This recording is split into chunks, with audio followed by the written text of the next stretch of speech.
helps if I turn the microphone on when I'm talking to you. Anyways, tried to get started a little earlier, but the truck wouldn't start. So let's uh, let's take this pig down the road and see how far we can get. We don't have to go all that far today.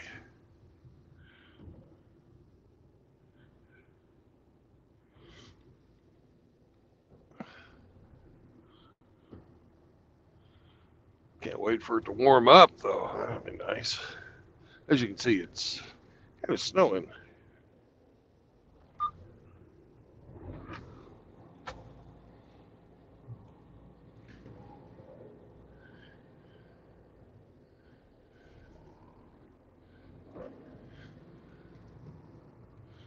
Nice, Mr. GMC.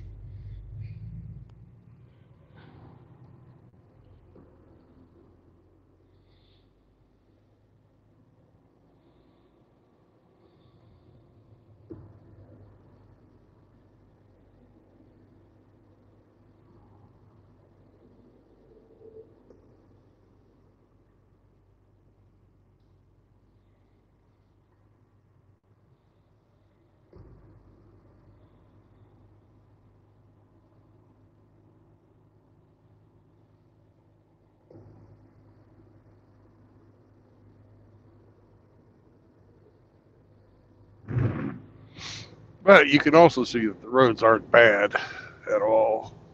It's not really cold here.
We'll let this guy get past me.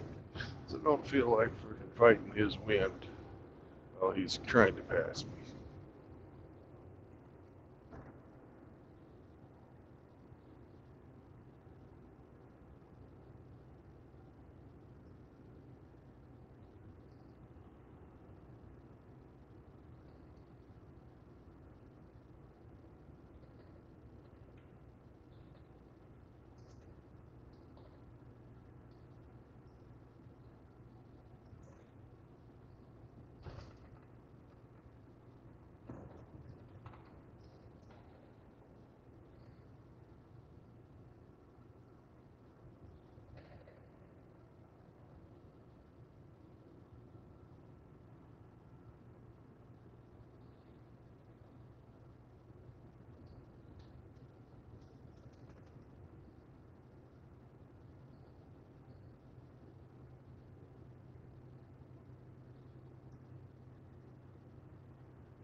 Frost. What's up, SC? Riggs, RO. How's everybody doing?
I first got out of the Navy, I lived right up that road.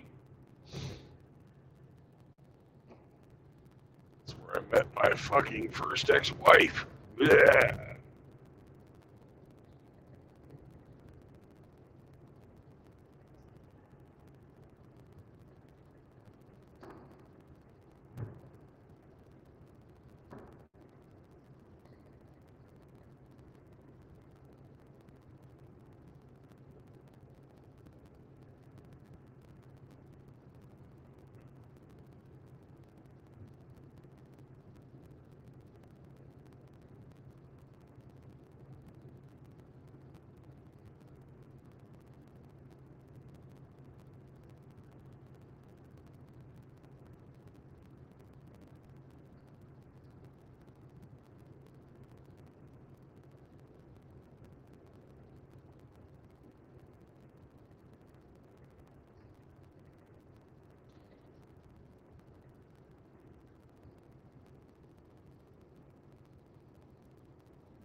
Oh, if everybody hadn't seen it, Frost has a stream coming up tonight. Y'all ought to watch.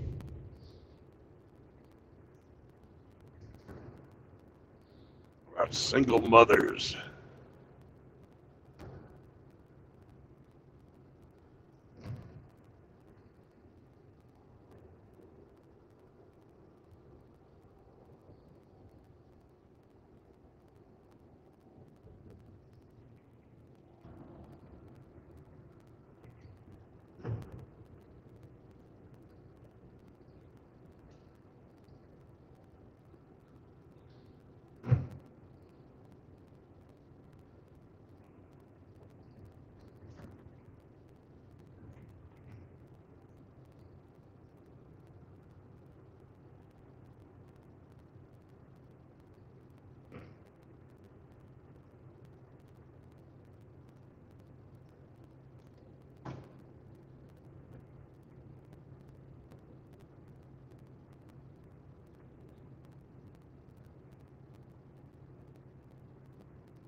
Good afternoon. Greetings, sir. How are you? I'm all right. How about yourself? No complaints. I tried to get Hemi to jump you, but I guess he wasn't available. He'll be around. I talked to him today. What's up, Char? Hey, Outlaw. Looks like you had a white Christmas. Oh, yeah. It's still coming down, We did not. but it's not that cold out, so roads are pretty decent. It's 57 degrees outside, and it was 60 yesterday. Yeah. I'm not complaining, mind you. It's 31 here. That's still not bad. No.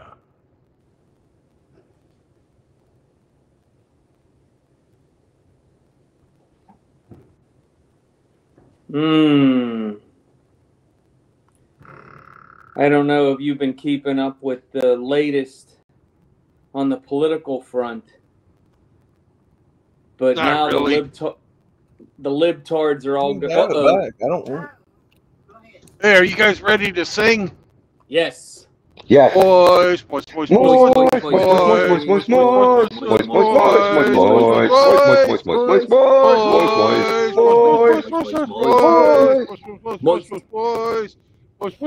boys, boys. Oh, what? No. Moist, moist, moist, moist, moist, moist, moist, moist, moist, moist, Moist, moist, moist, moist, moist. You can't sing your own moist song. It's against the rules, man. That was yesterday. Yeah. Moist, moist, moist, moist, moist, moist, moist, moist, moist, moist, moist, moist, moist, moist, moist. Good, ain't it? You feeling damp now, Outlaw? Feeling what now? Damp. Yeah.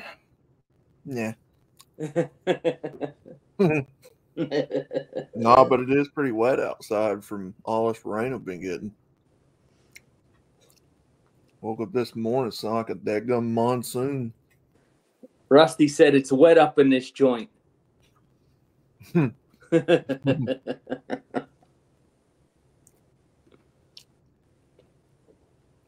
Santa Claus didn't come visit me. I didn't get nothing. You're a bad boy. Moist boy. Everybody in the family that we were supposed to go visit was sick, so we just Pops got up yesterday with a bad stomach, so we just stayed home yesterday and hung out here.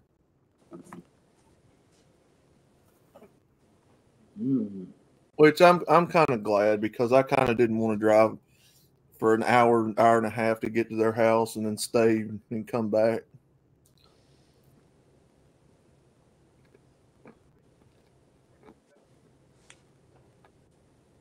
Antisocial outlaw. We see them all the time anyway. I know.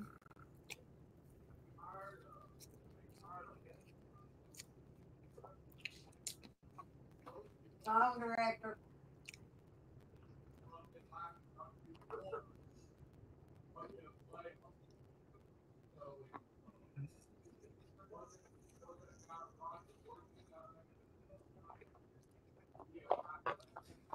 I'm glad this holiday's come and went. Well, we got one more holiday, and then it'll be over. Got New Year's. New Year's. Whereas my old boss, who was a huge alcoholic and died of fucking cirrhosis of the liver, Oh God. he used to call it amateur night.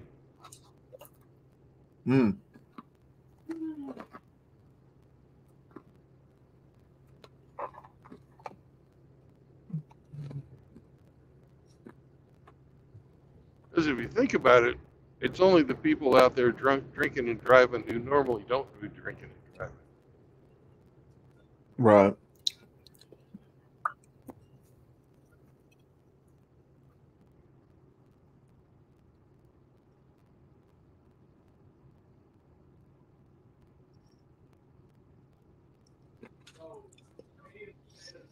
Hey, Rusty. What's up, Oh, Riggs? what am I eating? Yeah, I'm eating rest of my breakfast.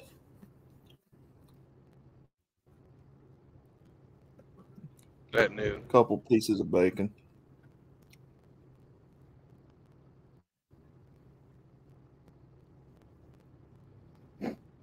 Mm.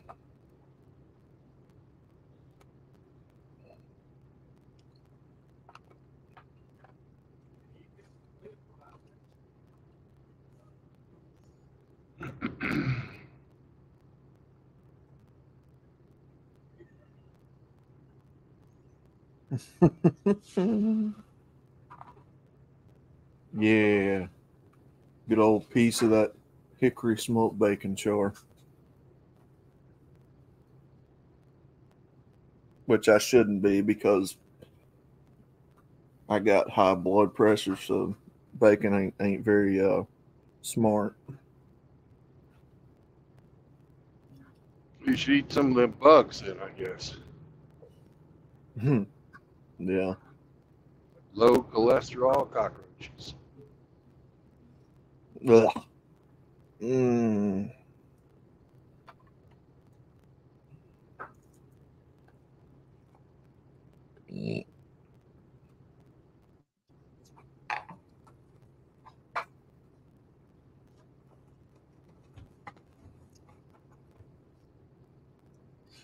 Oh, don't get me wrong. I love bacon like anybody else, but I guess I'm just getting to that age to where I got to start slowing down eating so much high sodium stuff, and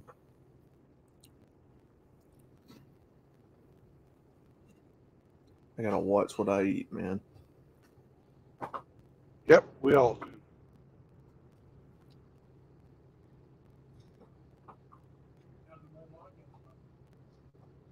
I Just like, was in Walmart the other day, and I was thinking of you. oh Hemi can yeah, back me up on this. Yep. I found some squeeze fucking guacamole. oh, nice. Did you get some? No.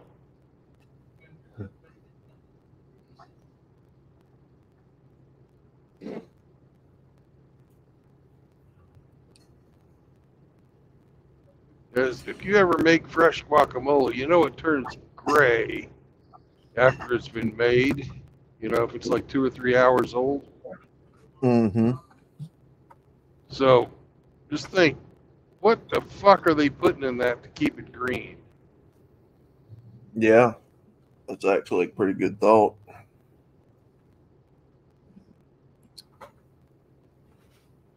Yeah, that's what I'm saying. If I'm gonna eat guacamole or avocados, I gotta have an actual avocado and cut it up, and smush it up.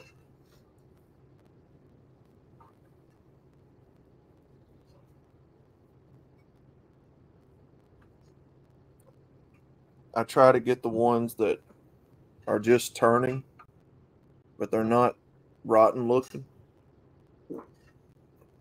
Which you usually can tell if you kind of squeeze them a little bit. Because I have screwed up and bought real ripe ones before, and they taste awful.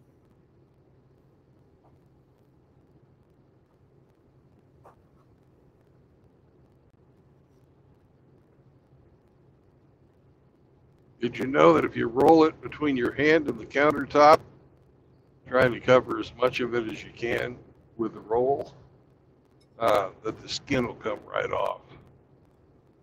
Mm-mm, I didn't know that.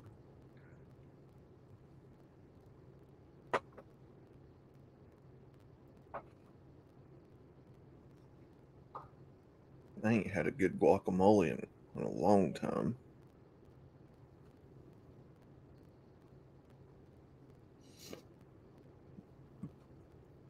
How come B and K? Oh, don't admit.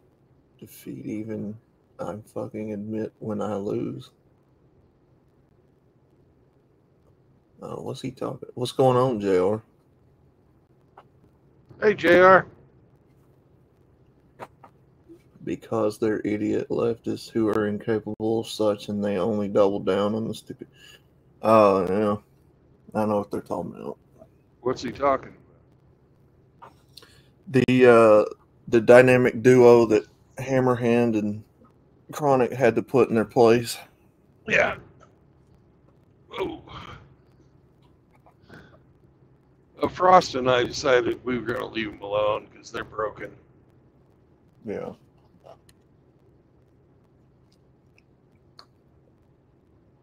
Nobody's going to take them seriously after the fuck MGTOW. Fuck normal men. Who cares if they're messing with kids? Yeah, we all fucking heard it. Yep. I could not believe I heard that come out of their mouth. Or his mouth.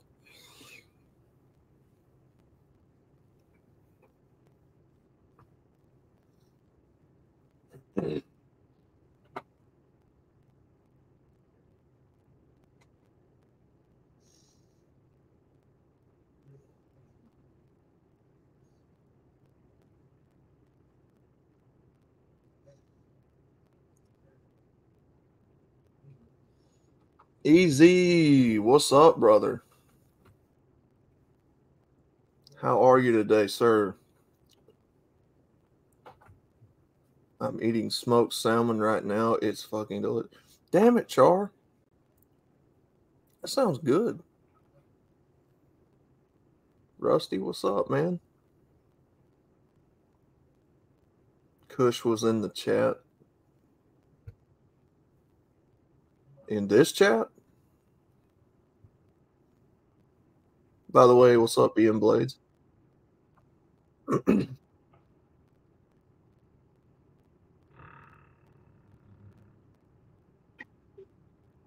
Hey, Rusty. Hey, Easy. Good morning, good early afternoon, gentlemen. Happy Kwanzaa to you all. May the blessings of Dr. Karenga break into your house and steal all your Christmas gifts. Well said, Easy. Will Santa Claus come visit you, Easy? No. I didn't have the greatest Christmas in the world. I had let's just say I had a rather interesting evening with a bottle of Gentleman Jack and a nice turkey breast. You were supposed to be visiting friends. No, I did that Christmas Eve. I see. Christmas Day was solo and a nice 7.5 pound turkey breast, mashed potatoes, cranberry sauce, stuffing, rolls. I did the traditional almost on my last name. I did the traditional Christmas dinner that my mom and dad always used to do for my brother, my mom and dad, and I. Keep tradition alive. And then every year, the day after, my father would wake us up with a Happy Kwanzaa at 7 a.m. after. So he loved the idea of Kwanzaa. He got a giant kick out of it. He's like, they let a criminal rapist make a holiday.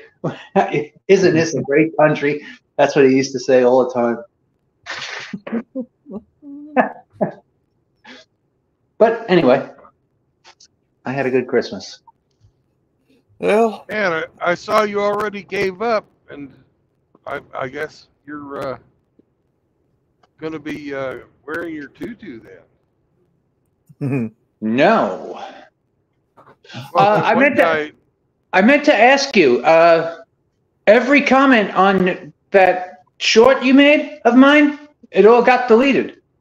Every single comment. Hmm. I meant to ask you if I like if you got like any notification from YouTube or something, because like I said, I was keeping up with the comments, and then I went back later and they're all gone. It went from like 15 comments down to, I think it's like 7, 8, or 9 now. It's weird. YouTube really does not like me at all. I noticed that. That is crazy, man. So I don't know. I was gonna email you later on a Discord or send you a text, but it was weird. But yeah, I saw I saw some of the people that are entered or saying that they're going to enter. That's interesting. Heck yeah, man. Did Brandon drop? Oh, Looks like he did. Yeah. yeah. Someone It's called just us. you guys know in that short with the NYPD tutu. Someone I has love that a picture. yes. Someone has a thing of Magnus Carlsen, who is the reigning. I think he's Like no. I think he lost. Strong man or something, isn't he? Yeah, he's number 2. I think he lost the world championship. He's number 2 in the world in chess. So if he really was joining, I would be getting my ass kicked. But Oh, God. I told you guys, there's a friend of mine from Minnesota that I play with online, and when we meet up in Arkansas, and the one meetup we did in St. Louis, he's supposed to be joining. And as good as I am, I don't even hold a candle to this dude. Nice. Yeah, he goes by the name. He goes by the name of the Great Gatsby Gandalf or something like that. Oh, Ooh. That's his chess name. I don't know what the fuck his YouTube channel thing is, but I hope you've ordered your tutu. I have one. I already have one in my Amazon shopping cart. And sticking with what Chaos did, I made sure it was pink. Nice. I even have a NYPD sweatshirt so I can wear, and a balaclava. So I have the whole getup. I'm even going to wear my. I have a pair of combat boots, and so I'm going to wear that pair of shorts, the tutu. I think you want to wear the tutu, to be honest with you. I got to tell you, you don't seem to be fighting it much. Oh hell no! You seem to be my father always says a man honors his bets, always. yeah. And always be weary of a man who does not honor his bets. So, I'm a man of my word. I will always take care of what I'm supposed to take care of. I'll be buying a ticket for sure. How's everybody doing today? Hey, what's up? Hey, Win. Who's this? Red Pill in the in Wind. the wind. Yep. Red Pill in the Wind? Hey, man. How are you, man? Good to meet you. Good to meet you, too. I'm breathing. What's up, brother? That's always a good day. Yeah. I'm just getting over a cold or something. You getting over the cold? Getting over something. That's good, man. It's a Kwanzaa miracle. That seems to be going around, man. Everybody's got something. Yeah, no, everybody has been. It's the change of weather, man. It's going from like 60 degrees down to 30 degrees, then up to 70 degrees, at least down here. Man, where I'm at is like, it's been fluctuating between 30-something degrees and 50 and 70 and stuff. Yeah, exactly. Well, Outlaw, you must be seeing it too, man. Oh, yeah. Yeah, it was, what was it yesterday? It was cold, rainy. I think it was 50s or 60s, and now it's back down to 54. My family has had something all week. I don't know what's going on. Running high fevers and My daughter in Norfolk, my younger daughter, the Navy girl, she said they had some chick who was like typhoid Mary, man. She got everybody sick. They've all been sick. They had to like shut down the barracks and scrub it clean because she was puking. Not my daughter, but this girl. She was puking and shooting rocket fuel out of her ass. So whatever they had, it infected That's everybody. what I had. That's what I had going on last night. So my daughter was like, she hasn't caught it yet, but she's figuring sooner or later it's her turn on the toilet. That's how the barracks is. One nasty motherfucker gets everybody fucked. Yeah.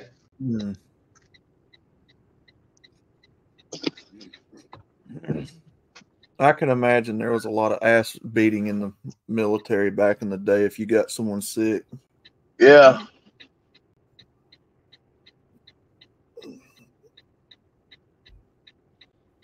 Yep, there was. And I always tried, whenever I got sick and real, I always tried to stay away from everybody, you know? Yeah. Well, that would just mean that you're a normal, courteous person. I mean, I don't know about you guys, but we had people at like the elementary school who just use the schools as daycare. My ex-wife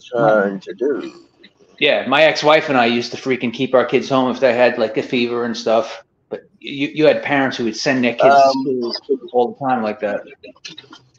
Get everybody sick.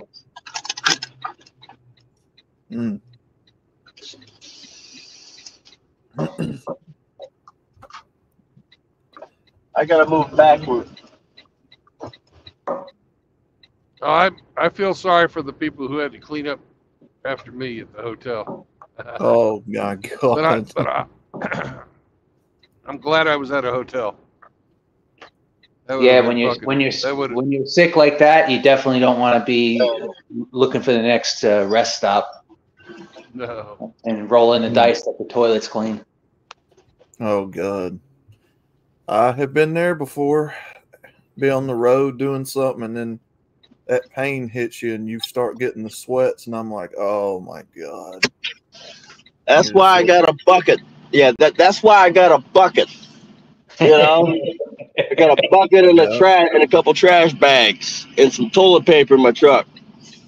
Hey, Red Pill, yeah, we know about that not you personally, but we know about that 5-gallon bucket with the trash bag here at the shop. Yep.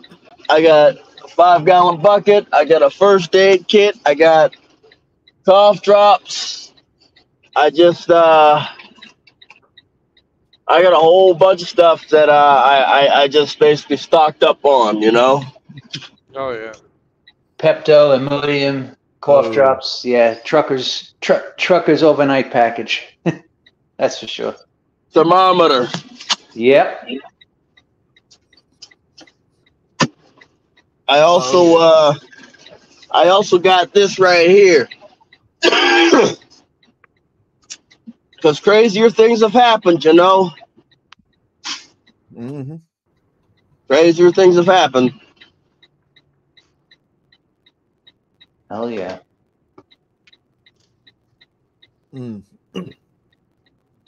Sometimes you can't make it to the bathroom, man. You got to squat on that 5-gallon bucket. Golly. Yep.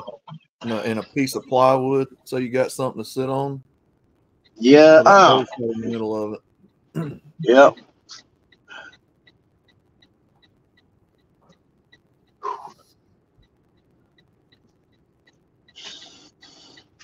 Yeah, I'm reading this here first aid thing. Yeah, I'm looking at the fire ant sting. Reading this stuff over. Poison ivy, poison oak, poison sumac.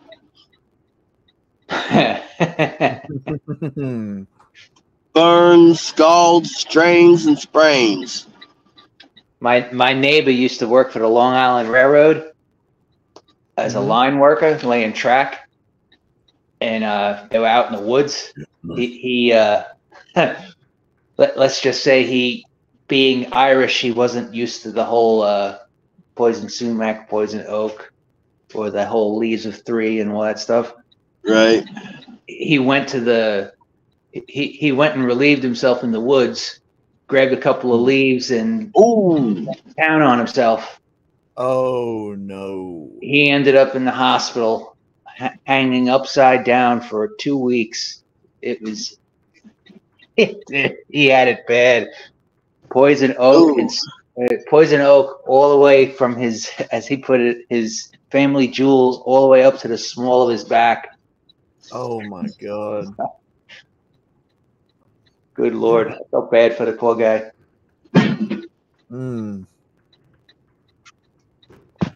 It's especially bad when you're on one of these construction jobs, Red Pill.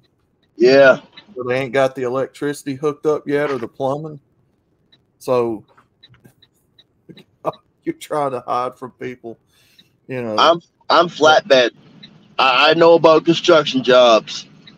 Oh my God, man! I deliver to them almost all the time. In fact, I'm pretty sure that this load is going to a construction site. Where are you now, Red Pill? I'm currently in Ohio. Oh, nice. Yep. Nice. Yep. Currently in Ohio. Without doxing yourself, where's your home base from? What state? Well, Pennsylvania. Pennsylvania? Nice. Yep. Oh, Hershey's, the Hershey state. Yep, pretty much. It also my very first load was taking cocoa beans from Mexico to Hershey's. You got to go across the border? No. Right there in Laredo. Oh, Laredo, okay. They told me I was going to be going across the border, but they never sent me. I've always wanted to do that. Hey, Brandon, have you ever been down past Mexico? Oh, yeah. Nice. But not in the truck. Not in the truck. Oh, I meant like as far as like doing your job. No, never with a job. I'd like to. I know guys that do it. Good money. It is. If it wasn't, yeah. You got to have your shit together to get your stuff across the border. Right, and if it wasn't for the fact that they keep the most of the companies that go across the border got transmissions that I don't trust, I'd be doing that, you know. Red Pill, how long have you been trucking? For about 5, almost 6 years. Nice. Yep.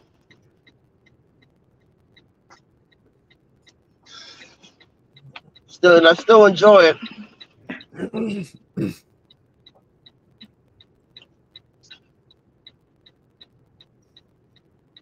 I might put the truck in the shop for a little bit. You know, let them work anything out. You know.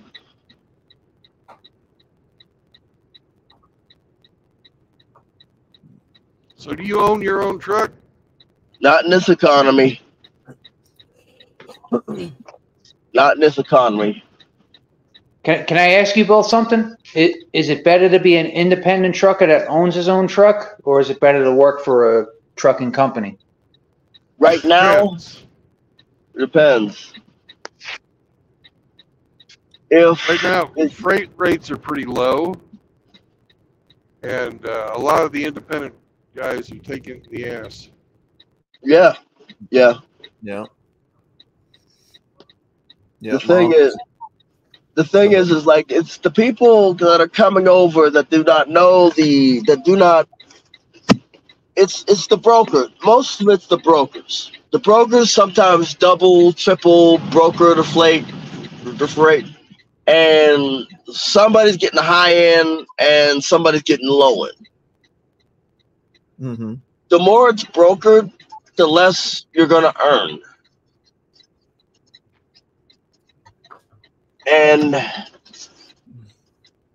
on top of that, you get the people coming in from out of America, from overseas, that would take darn near anything. Mm. You know, it's when they get their license and they get their trucks, and and most of them bought their trucks, you know, straight out cash and carry. Jesus. And some of their trucks and trailers aren't DOT standard, aren't up to DOT specs. But because they're not from America, DOT got to wave them off. See, that's criminal. That's NAFTA. Yeah. DOT got to wave them off because they're not from this country. They barely understand the language. That's where you get all these wrecks coming from. It's because they don't understand the difference between kilometers and miles per hour. They're not reading in English, you know? Yeah.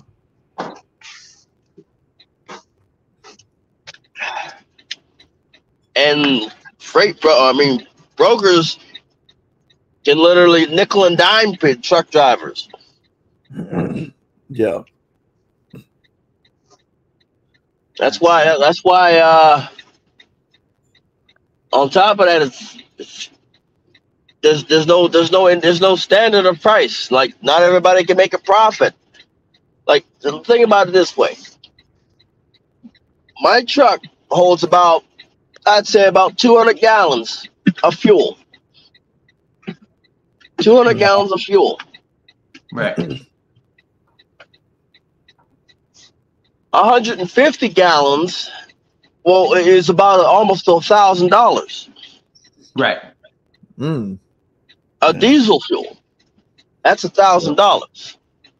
Now, compile that up, you don't have a chance in hell to make profit, because most of your profit is going into fuel, tires, because you got to keep them above. You got to keep tires above a certain tread depth. Right. And then you got maintenance to your truck. And boy, do these things need maintenance. Yes, they're strong and they can rip the foundation off of a house. Rip your house off a foundation. But guess what? They're like a glass cannon if you don't know what you're doing. Especially the trucks where you actually have a transmission.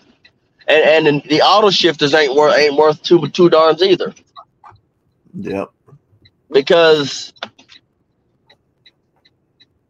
they're trying to do so much. I've heard that before, that the automatics are horrible. They are. They're terrible. They're for people who can't drive manuals. I mean, I would not trust an auto shifter because it's planned obsolescence for mechanics. It's planned obsolescence for the mechanics. Mm-hmm. If I were you can't take them apart to fix them. And you damn near need a college masters and shit just to fix them, these damn things. Right.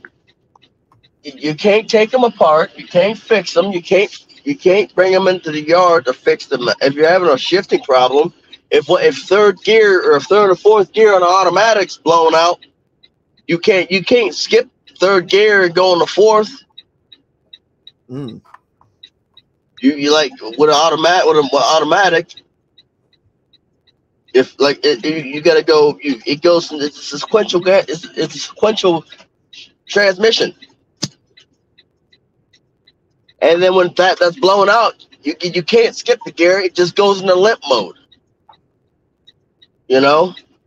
Mm-hmm. They're more expensive. Get into the computer to fucking get it out. Right. then you have to basically drop the transmission and send it back to the company. Send it back to Eaton Fuller. Yeah, so then that means that you're off the road for however long it takes for them to send it back. So yeah. Right. And via that, most of them are literally, you can't take them apart, and it's backlogged. When that transmission goes, you got to wait for them to get a new one. Right. Unless you have one on standby, and you can't have that because it's serialized.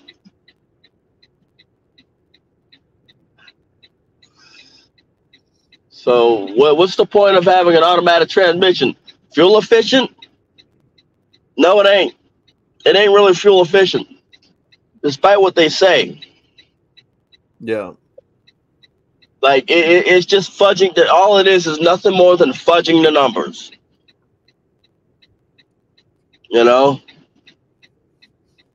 So they do it like that, so all these big fucking carriers like Sierra England and Swift and that, you get these people right in off the street. That don't know out there in 2 weeks, so they're fucking driving on their own. They can't. I mean, first things foremost is like, you ain't they don't know how to drive. First things foremost, they don't. By the time the winter comes, we've been lucky. These new drivers have been lucky. They were lucky the day that we've had a mild winter. Incredibly lucky we had a mild winter. Because if it was a winter, like when I first started with the polar vortex, most of these trucks would be wrecked. I've driven an auto shift in the winter. It ain't fun.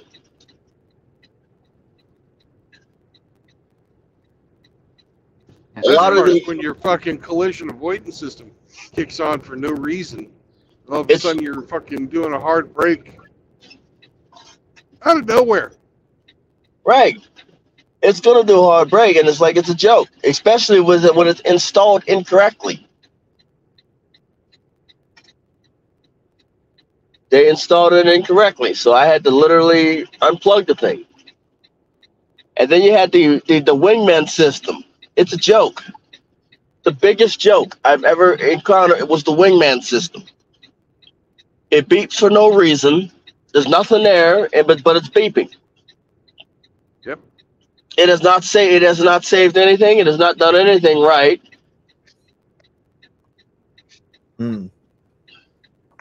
Instead of using your mirrors and paying attention to what's on your right side, you got a crutch. Gotcha. Like these people in the insurance don't drive these trucks. Oh God, no. Oh no, they don't. They otherwise they'd have a whole nother different attitude. These people who created the auto shifter, they're not out here on the road with us. It's not getting from 0 to 60. You got to worry about. I mean, shoot, if it was 0 to 60, we'd all be it'd be a race car event, you know? Right. It's basically getting safely on and off the freeway. It's basically getting up the hill. It's not how fast. Like Tesla saying, "Oh, we can get up the hill. We can blow the doors off a diesel truck." But what about going up? What about going down that hill? Well, right, and also like braking and judging how much you have to when you have to start braking when there's a traffic jam, and there's a lot that goes into it. A lot of physics that go into being a truck driver. It's a very stressful job. You also gotta know where your load, how your load's set up, so that you can adjust. So if you're in a drive hand, you can adjust your tandem and your fifth wheel, so you're not overweight. The thing is like, oh, we could carry 82,000 pounds up this hill. Yeah, good for you. Going at full speed, and like, what about going downhill? What's stopping you? Like said, oh, we got the electric motors, but guess what? Any transference of energy produces heat. Yep. Mm-hmm. Whether you're using electric motors or you're using traditional braking, it produces heat.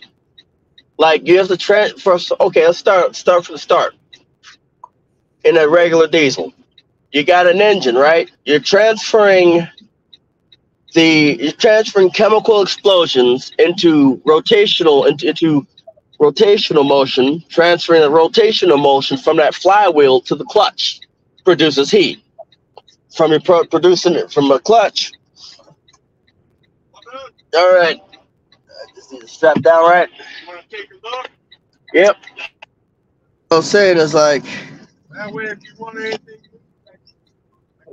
all right, you're transferring the rotate the from the clutch to the drivetrain into the gearbox, which produces heat. And no matter what, you're going to produce an excess amount of heat. So that's from getting mobile to using a traditional diesel.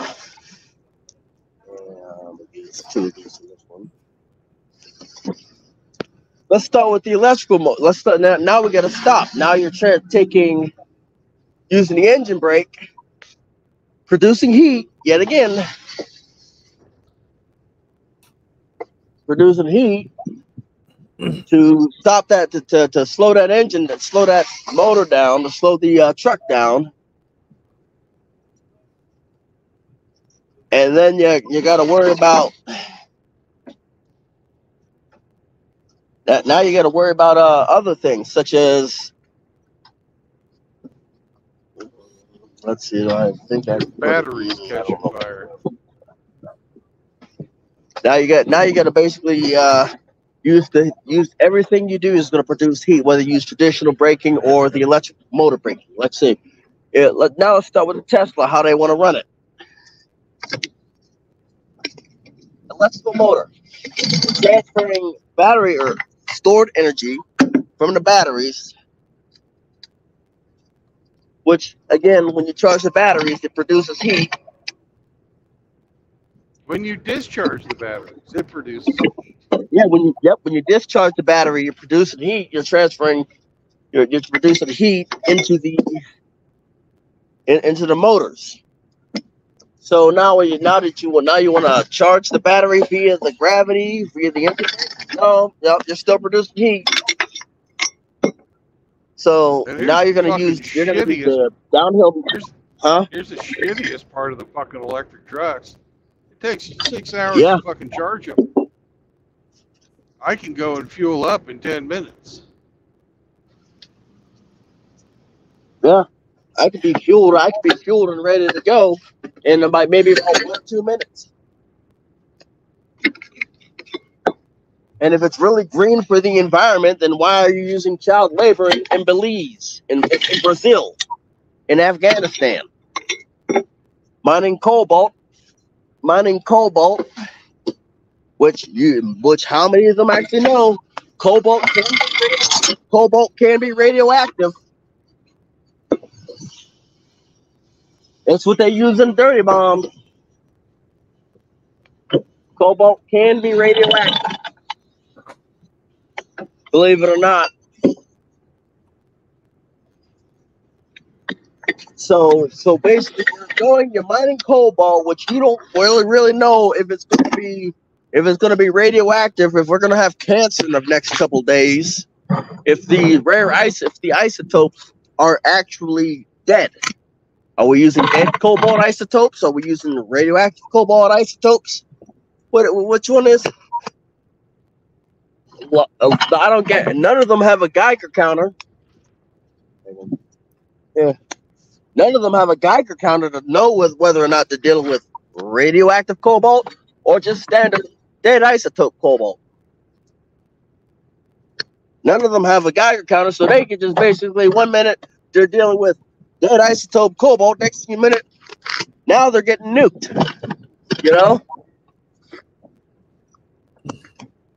But guess what? It's okay because it's not in America.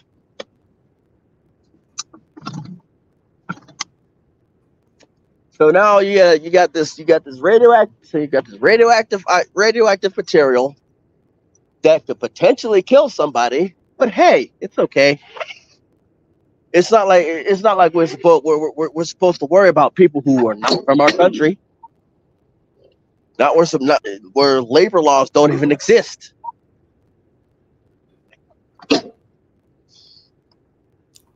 But hey, they like it. I love it.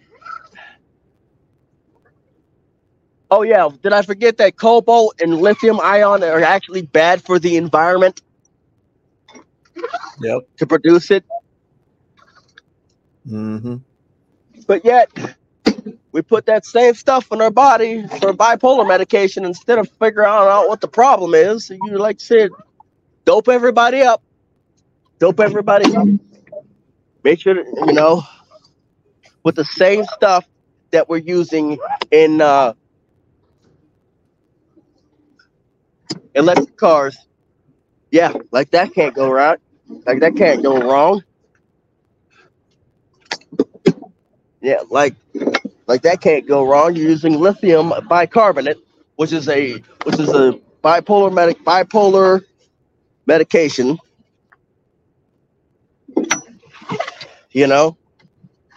Controlled release. Some people are at 1,600 milligrams of it.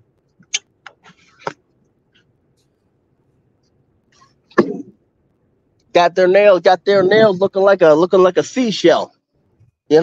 Got their fingernails and their toenails looking like a seashell due to heavy metal poisoning.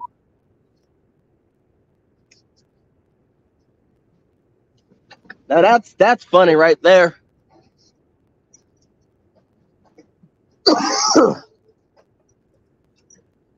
But yep, it's safe. It's safe for the environment. But yet they have to drink water like a camel. Oh boy. Yet they have to drink water like a camel, otherwise they die of heavy metal poison. Good job. You give a bunch of people that are basically suicidal another way out. Congratulations. Yeah, it's going to be painful, but guess what? It's another way out. If a person's real determined, they're going to use lithium as a way out.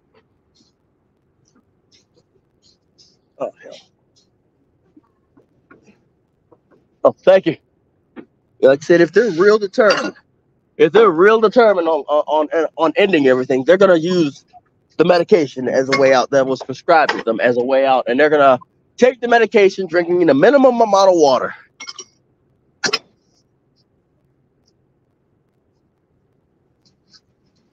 Those are the real hardcore ones. But the Food and Drug Administration say, oh, it's okay. Nobody will ever do that. Okay. Which means that, which is the same administration that has most of our food banned in over 200 countries worldwide. Yeah. You can't find Skittles in the UK, that's for sure. Yeah, aluminum fucking oxide. Are those straps good?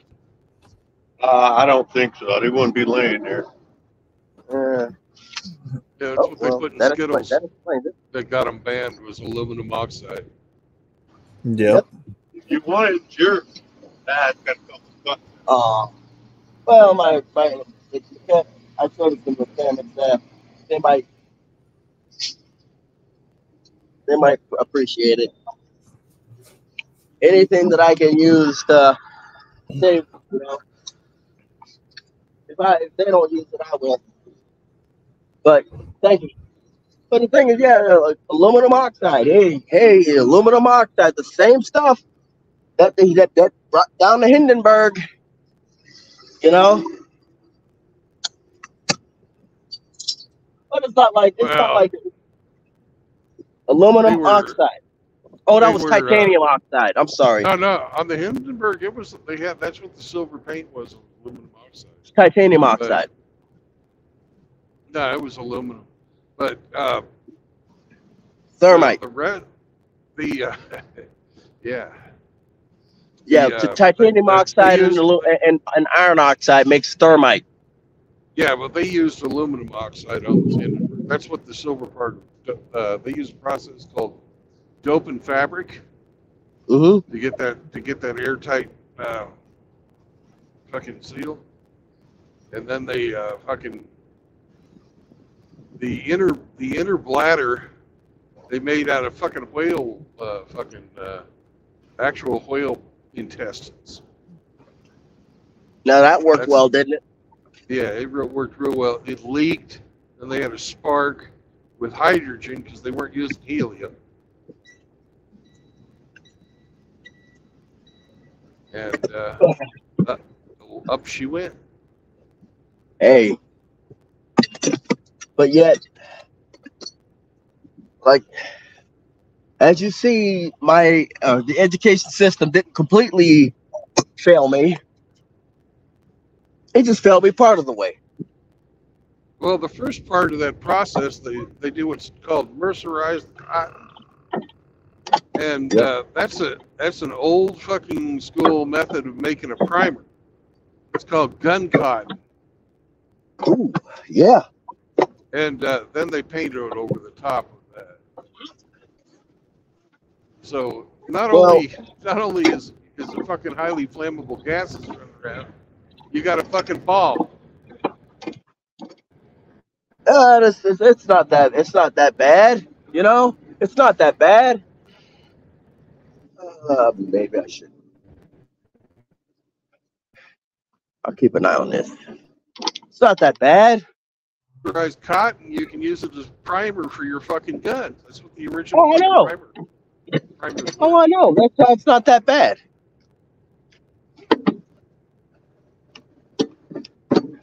It's not that bad. I'm being sarcastic. Yeah. Maybe I should put 2 on that one.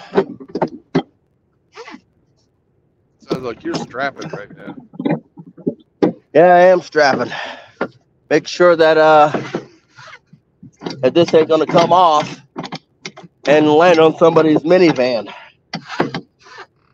That's important. This need to be tarped. Doesn't say anything on here about torque.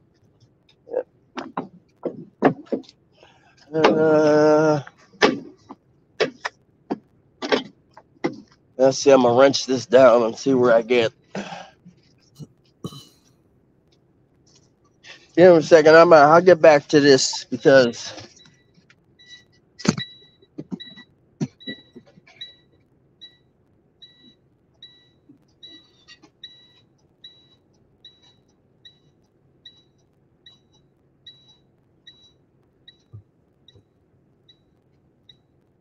Well, I'm out of the snow. That's nice. There's still snow on the ground, but it's not much. Man, oh man, is it fucking windy right now. And I'm carrying roofing felt, so I'm not that heavy.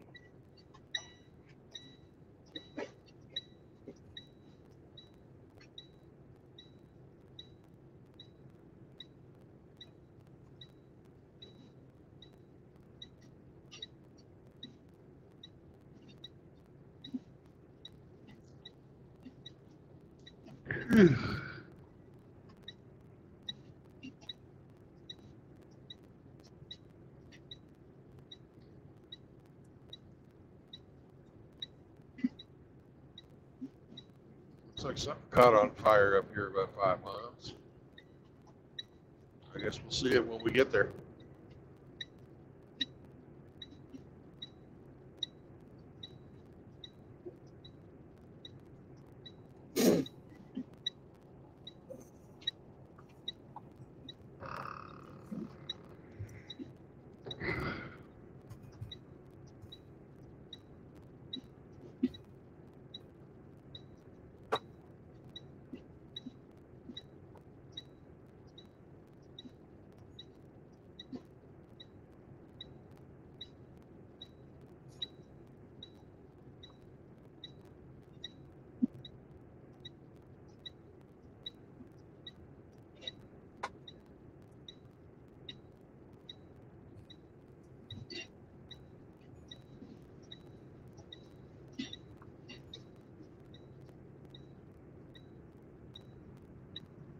What's up, Surfing? Hey, Megatron.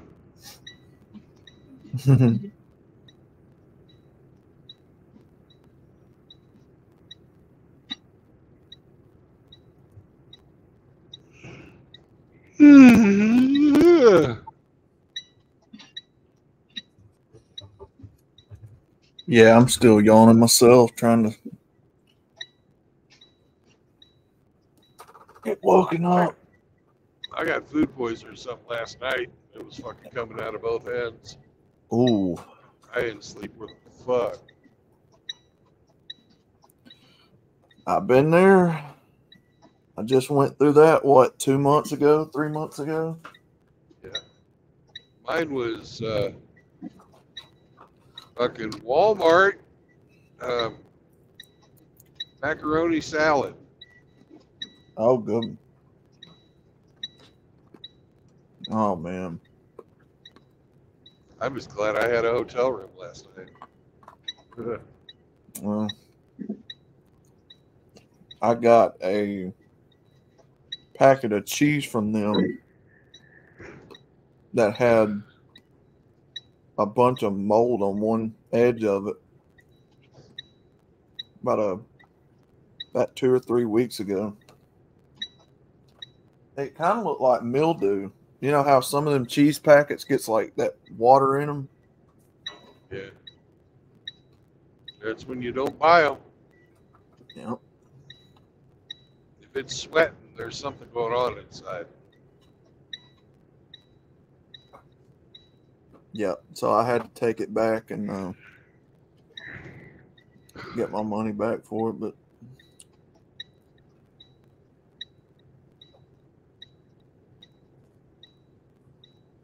Megatron, what up, dude? You just woke up too, yeah. A lot of people are doing a big sleep today. Well, a lot of people were talkative last night, so I had people over on Rhino's side wanting to talk on backstage StreamYard, so I went over there and talked to them for a few hours. Hey, Yep. could you share that link? Actually, could all of you guys share that link about Zombro's charity chess tournament? I can, but I need somebody to share it first where I can get it. Well, if you go to my fucking shorts, just hit Okay. share. All right. Alrighty. Yeah, I'll put it out on my community tab.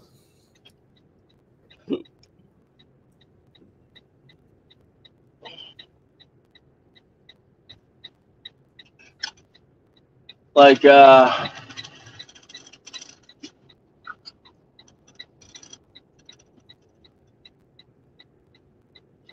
I've been seeing a lot of your crazy shorts there, you know? Yeah. Well, What is going on? we had a couple of guys who were trying to bring in transvestites and redefine what it means to be a MGTOW. I'm pretty sure it's all self-explanatory, but then again, hey, what do I know? Yeah. They wanted to throw the MGTOW manifesto in the toilet, just have it their way. You know, just typical fucking leftist bullshit. It ain't okay. This ain't Burger King. That's last time I checked. You know, Yeah, last time I checked, it ain't Burger King. That's for sure. Yeah.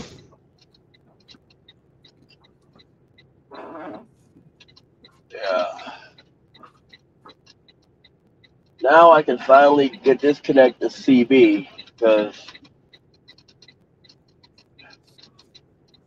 But so basically, we got people trying to change something that ain't broke. They got it. Yep. And they are militant about it, which is really, you know. But we got the fuckers on stream, and the guy was saying, "Wow, that's an expensive fire." There's a farmer out there had his fucking John Deere on fire. Oh dang! Yeah, that is expensive.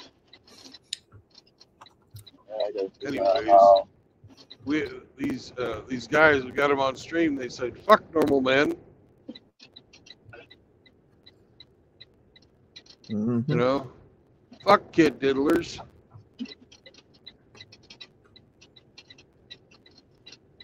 The guy said, "If the didn't have so many single mothers out there, there wouldn't be all this kid diddling, and it's the man's fault for getting them pregnant."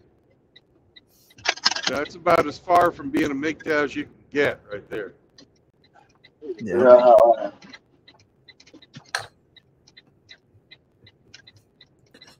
That's about as far from being a man as you can get. Yeah. Well, that's why I've why been characterizing them and lampooning them. Go ahead, Outlaw. I was just gonna say that's why I decided to make that video on the MGTOW manifesto. I'm like, I don't know if any of you guys saw it, but yeah, I made a video addressing why we gatekeep this community and why, you know, you have a responsibility to the MGTOW philosophy if you're going to represent it. And I will stand by that video because that's how I feel about it. The thing is like we've already lost enough as men. Like people are like there are people that are still trying to. I mean, I understand that they at the top, but sometimes you gotta let some things burn in order for improvements. You know. And I'm not talking about. What I'm saying is like you can't please everybody. You know. No. You're not going to. Well, all I need to do is get straightened out and back out again. But the thing is like, when you sit here, I've explained on the stream with one of these pickup artists, you know. If he's one of those people that ignore signs, that likes to ignore things that do not need to be ignored. And I explained to him, if your check engine light on your car is on, are you going to ignore it? No, you're not going to ignore it, because the longer you ignore it and you delay getting it fixed, the more damage it's going to do, you know? Instead of having the number 6 cylinder misfiring, something that could be fixed out by I don't know, adjusting the something like a fuel air ratio, or something like checking to see if you've got lubrication going to that cylinder. If not, or just something like that, it's a soul difference. You can't ignore some things. The longer you ignore it, the worse it's going to get. It hasn't affected, and I keep telling them, it ain't affected you yet, you know? Mm-hmm. It hasn't affected certain people yet. What in the hell is going on up in this joint? Hell if I know. I mean, you know, Red Pill, the example that I brought out in that video, I'm like, look, man, if you go to a Christian church and you try to start changing rules and telling them folks you better worship like Muslims do or the Catholics or any, you know how quickly you'd get run out of that church. Oh, you get shoot. I'd be surprised if they don't have a gun. If they don't shoot, if they don't fire at you. I'm like, you don't just come into a community and think you can start changing rules and this is how we do it and you're wrong and we're right. Outlaw, they have done it. There's female pastors now. There's fucking trannies in church, all kinds of shit. That's why they think they're bold enough. They can come in and do whatever the fuck they want, wherever the fuck they want. Yeah. Oh, I know. I've seen them. These women pastors that go ahead. Yeah, I was going to say, True Blood and Outlaw. Did y'all hear that part when I was talking with Bullets, and Bullets said that if he was witnessing a child being molested, that he would not interfere? And I said, what in the fuck are you talking about? You know, I would take that motherfucker, put him behind my truck with the goddamn chain. I heard it, Rusty. Yeah, I think I heard that. Yeah. I think that was very, very telling. Well, that's why he's supporting fucking the kid diddler from fucking Massachusetts. He doesn't care. The thing is, kids are not supposed to be exposed to the stuff adults are exposed to. You know? Right. Yeah, you don't fuck children. Exactly. Period. That is. There's no gray area. Like I said, kids are supposed to be kids. Kids are not supposed to be treated like adults. You know? If a kid's saying something's wrong, you listen to the kid, but in all intents and purposes, you don't treat the kid like an adult. You don't expose the kids to things that we are literally exposed to on a regular basis. You know, that is why I think don't think some people should be parents. You know, because some kids are exposed to things that they shouldn't be exposed to. You know, and that spreads. You know how that spread. It does spread, and it spreads because the kids got friends. You know, the kid may have friends. Yeah. And when they're alone with their friends and their parents are not around, guess what? They're gonna do what they were taught. Yeah. Hey, Mr. Pliskin's in the chat. Mr. Pliskin, what up, brother? Greetings, Snake.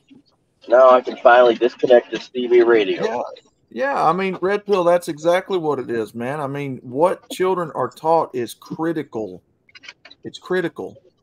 It's serious.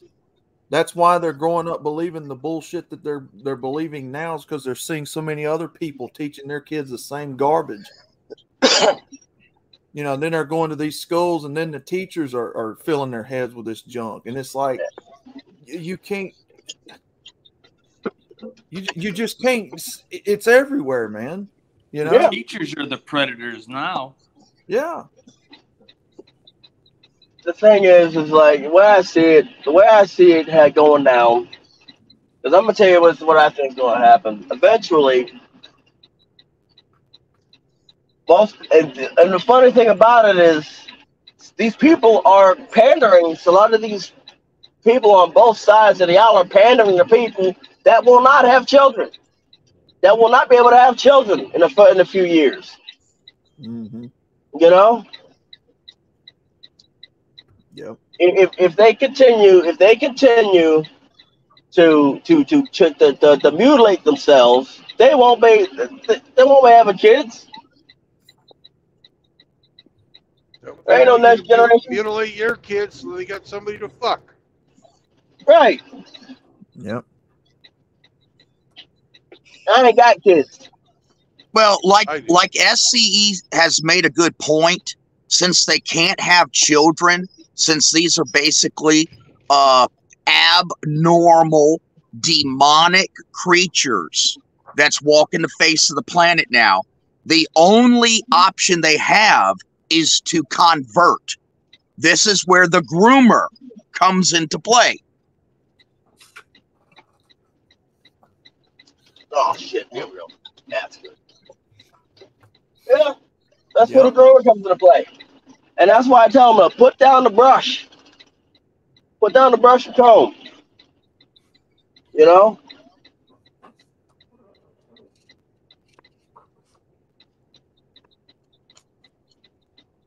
Like it's crazy that we have this is the norm. It's actually depressing. Oh, I gotta type this GPS in. Just type this in the GPS.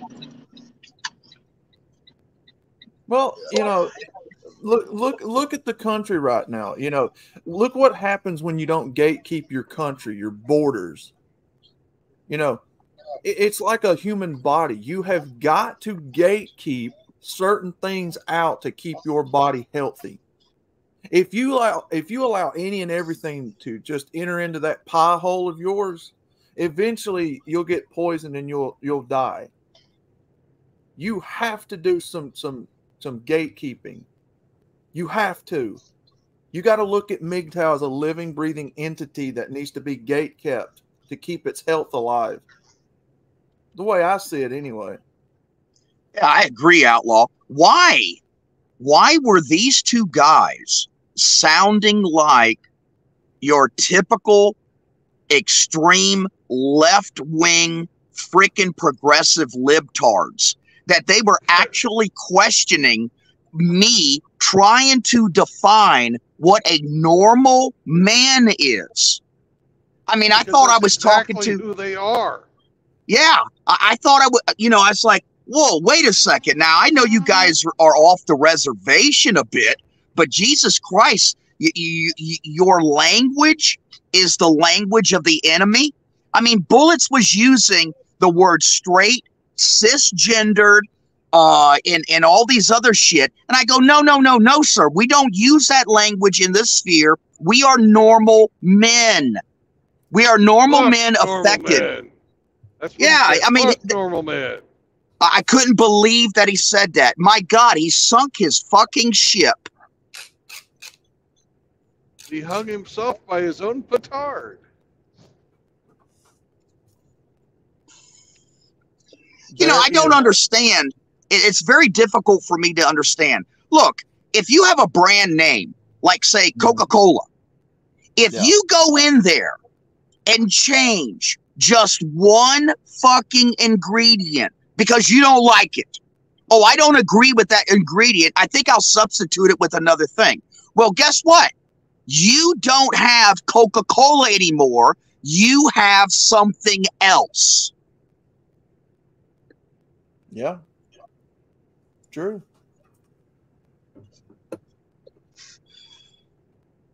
And it says right in the MGTOW manifesto, you can go your own way. You can do your own thing. It's just that don't call yourself a MGTOW. You go your own way and be happy. Well, you know what, True Blood? One of the things that I think has happened over the years, okay, let's just pick a number, over the last 10 years, okay? When this shit first came out, it was the MGTOW manifesto, okay? And that's how everybody referred to it. That's a noun in English, a person, place, or thing. But once the word manifesto got dropped over time, and then it just became MGTOW, and then MGTOW became men going their own way, and I'm talking about, you know, the perception of how the internet public was reacting to it. That's more of a verb. Men going their own way by themselves is a verb. And once the manifesto part got dropped, it was no longer a noun. You see, the manifesto It has 4 corners. It is defined. It has objectives. It has directives. It has, you know, a very precise set of rules, so to speak.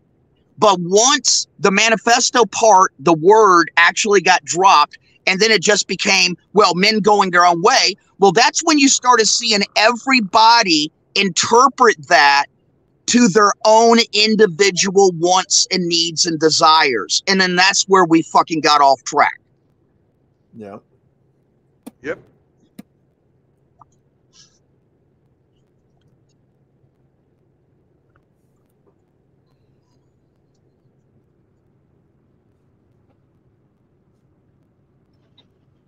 Yeah. The thing is, there are tenets. Take the interchange on the right. There are tenets. Can you hear me? Yeah, we can hear you. There are tenets to MGTOW. You know? Yeah. And those tenets. There's 6 of them. Promote masculinity in men, promote femininity in women, promote limited government. No marriage, no cohabitation, no new children. Yeah. And the funny thing about it is, a lot of women think that they have control over certain things, like women control the relationships, right? Men control marriage and child marriage, you know, or men control child production in marriage. Now, how men control, what they don't understand is, believe it or not, men can fake an orgasm just as much as a woman can fake an orgasm. You know? Yeah. And then walk out.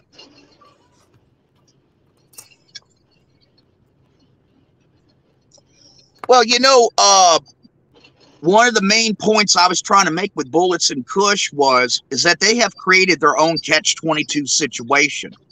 Because one of the main things about the MGTOW manifesto is you need to promote masculinity.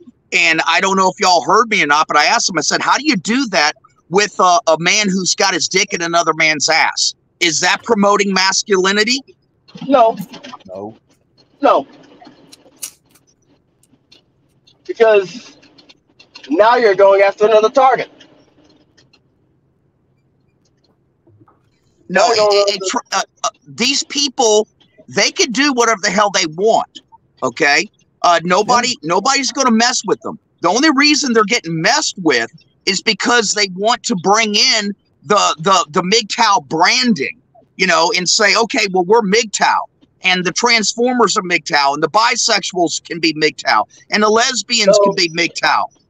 No, let me explain how that doesn't work. The thing is,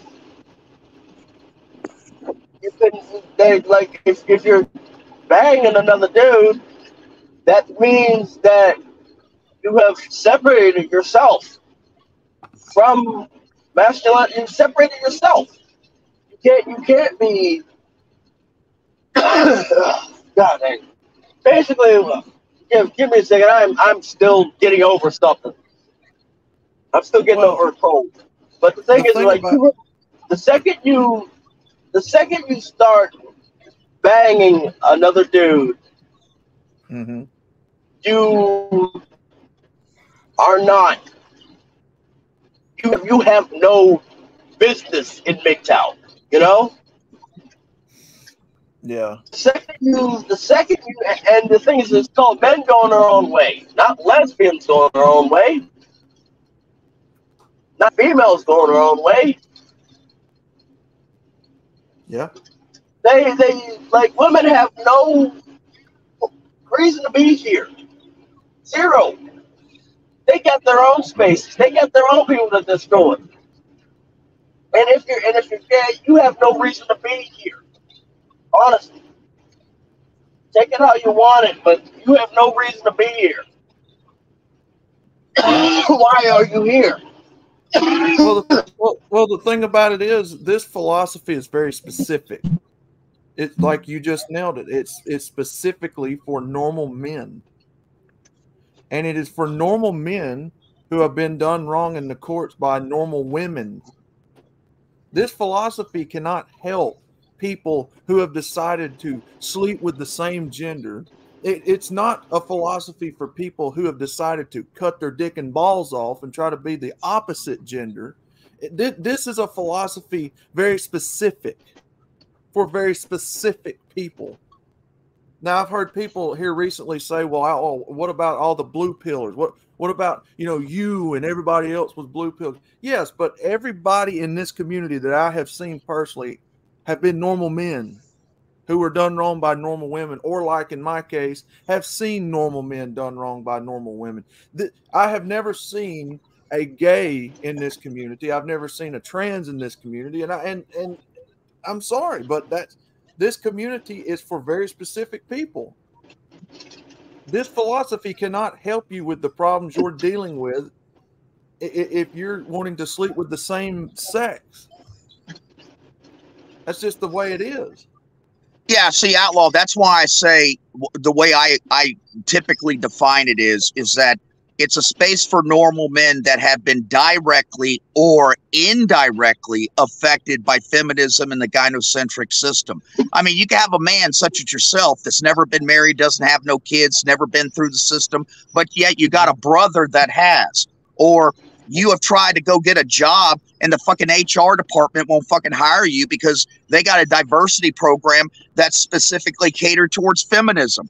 I mean, there are men that do not necessarily have to participate directly in the system to be affected by the gynocentric, industrial complex that we're currently under, but as long as they're normal, we welcome them and they'll find us, I mean, we typically don't recruit, but, I personally do, because, that's one of the directives of the manifesto itself is, it basically gives a commandment to, you should be proselytizing and spreading the word.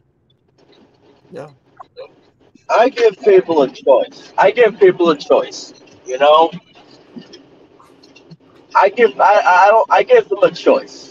like, look, I'm gonna tell you what's going to happen with this chick.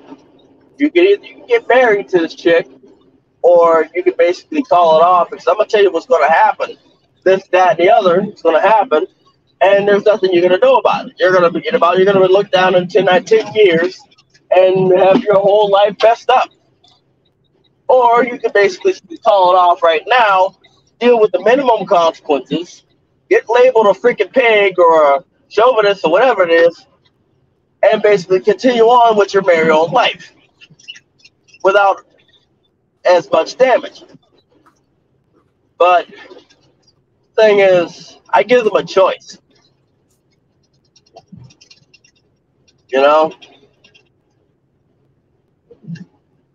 I give them a choice.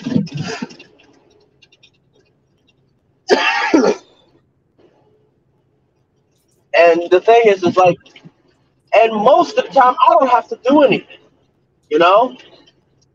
I genuinely do not have to do anything. And the reason I don't have to do nothing is for the simple fact is women do it for me. Oh, yeah. Women do it. Yeah, women do it for me. Why do I have to waste my energy telling men about MGTOW, telling men about the red pill, when women do it for me? Mm-hmm. Every time somebody goes to divorce court, every time somebody goes to family court. Yep. Every time. Recruit.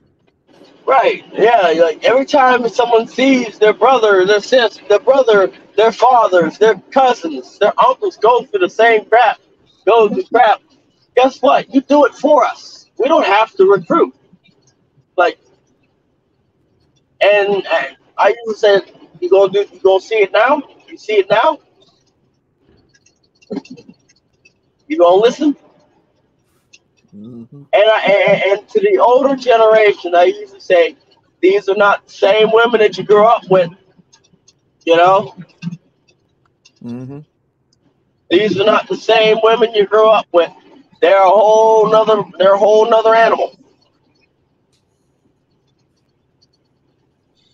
That's what I always tell them. Like, do you think the same women you grew up with?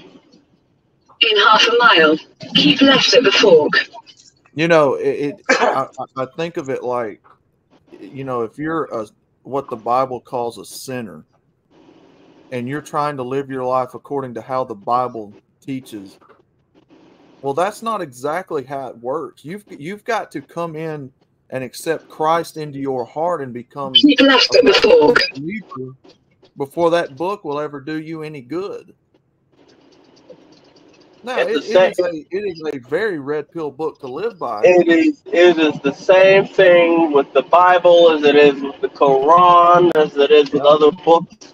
You have to accept that specific deity into your life. I don't knock. In fact, I don't knock anybody. I try to help people and change their relationship with their perspective. I said there's a greater evil that all of us are going to need all of us, you know, regardless of book, regardless of scroll, regardless of text, you know. Yeah.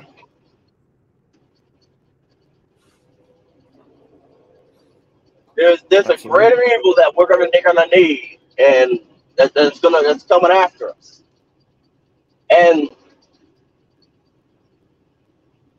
believe it or not, some of these people are going to figure it out the hard way. You know? Mm-hmm. Me, I'm not having a child for that child to be brainwashed. Yeah. No. I will gladly die childless and single before ever bringing somebody into this world that is going to be brain. That ain't happening. That's not today. Well, did you see that community post I put up today about that chick who says that all surrogate fathers are pedophiles? I saw it. All what? All what? This lady, all surrogate fathers are pedophiles, is what she said. How's that? Well, that's what she said, because there was this one guy that was a pedophile, and he got to be a surrogate father.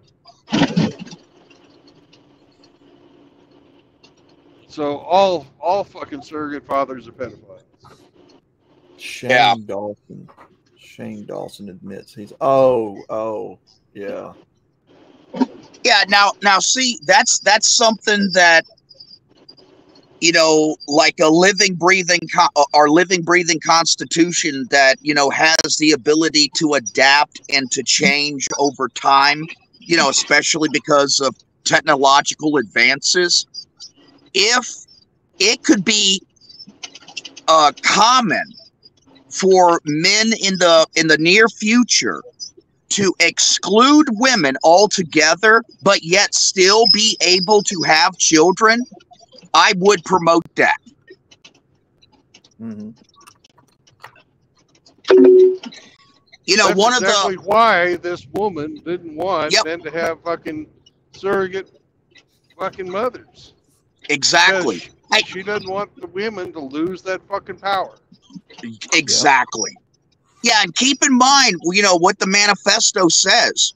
You know, one of the other main things is that it recommends to every man to have as least of a tax-paying footprint, and it says legally, by the way, legally as possible. Do not participate in the system to the best of your ability. The thing is like, if I could, I would. I mean, like, I'm a truck driver, you know, and if it wasn't for the fact that I wanted to have a house, I wanted to be a homeowner, I'd get, and if it was, I wanted to be a homeowner at least once in my life.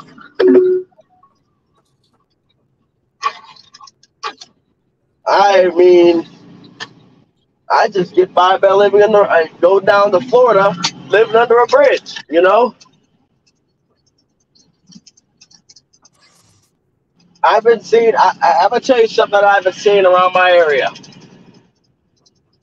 I've been seeing a lot of pop-up gardens, you know? Mm-hmm. I've been seeing a lot of pop-up gardens on the side of the road.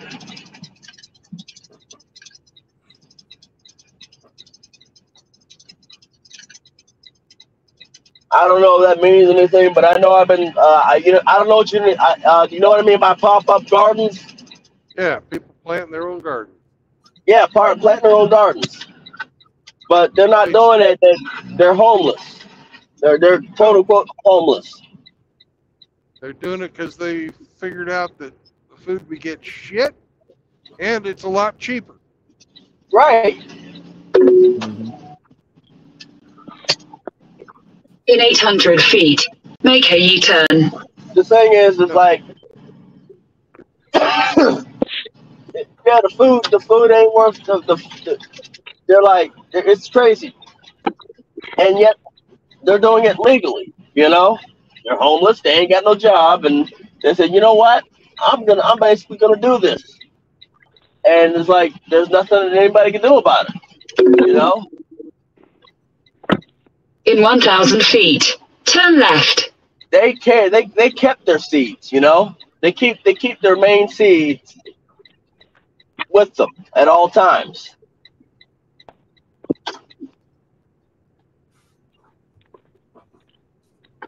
I've been seeing there, like I said, I've been seeing a lot of people who have land. Turn left. Turn left. They have been, they're like farmland. They've been like using farmland and stuff. They got their own farmland. They got rivers running through their land. No, not today. My next navigation. They got their own farmland. They got the rivers with their streams running through their farmland. Mm-hmm. And hold on.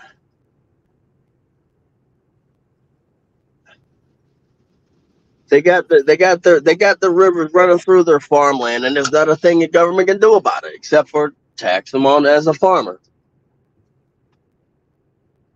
But guess what? Their land's paid off. They don't gotta. I mean, the way I see it, the only way I can see the government trying to correct this successfully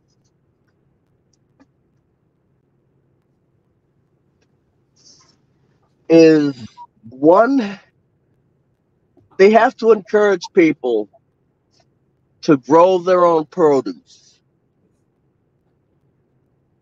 You know? Mm-hmm. Encourage people to grow their own produce. Encourage people to raise their own livestock. You know?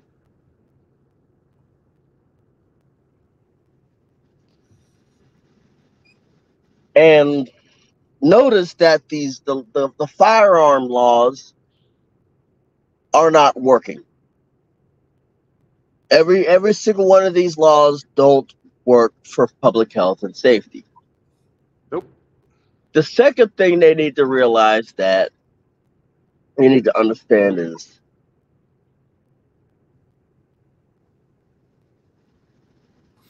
who their tax base is. You know? Who are the people that produce money?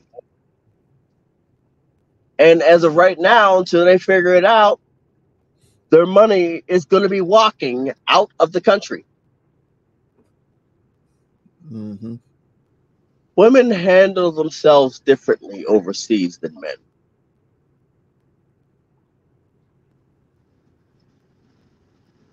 You know, which is why so many women overseas want an American green card and won't date an American man that is expatriate away from America. A lot of these women want the green cards because They want to be able to live their 304 lifestyle.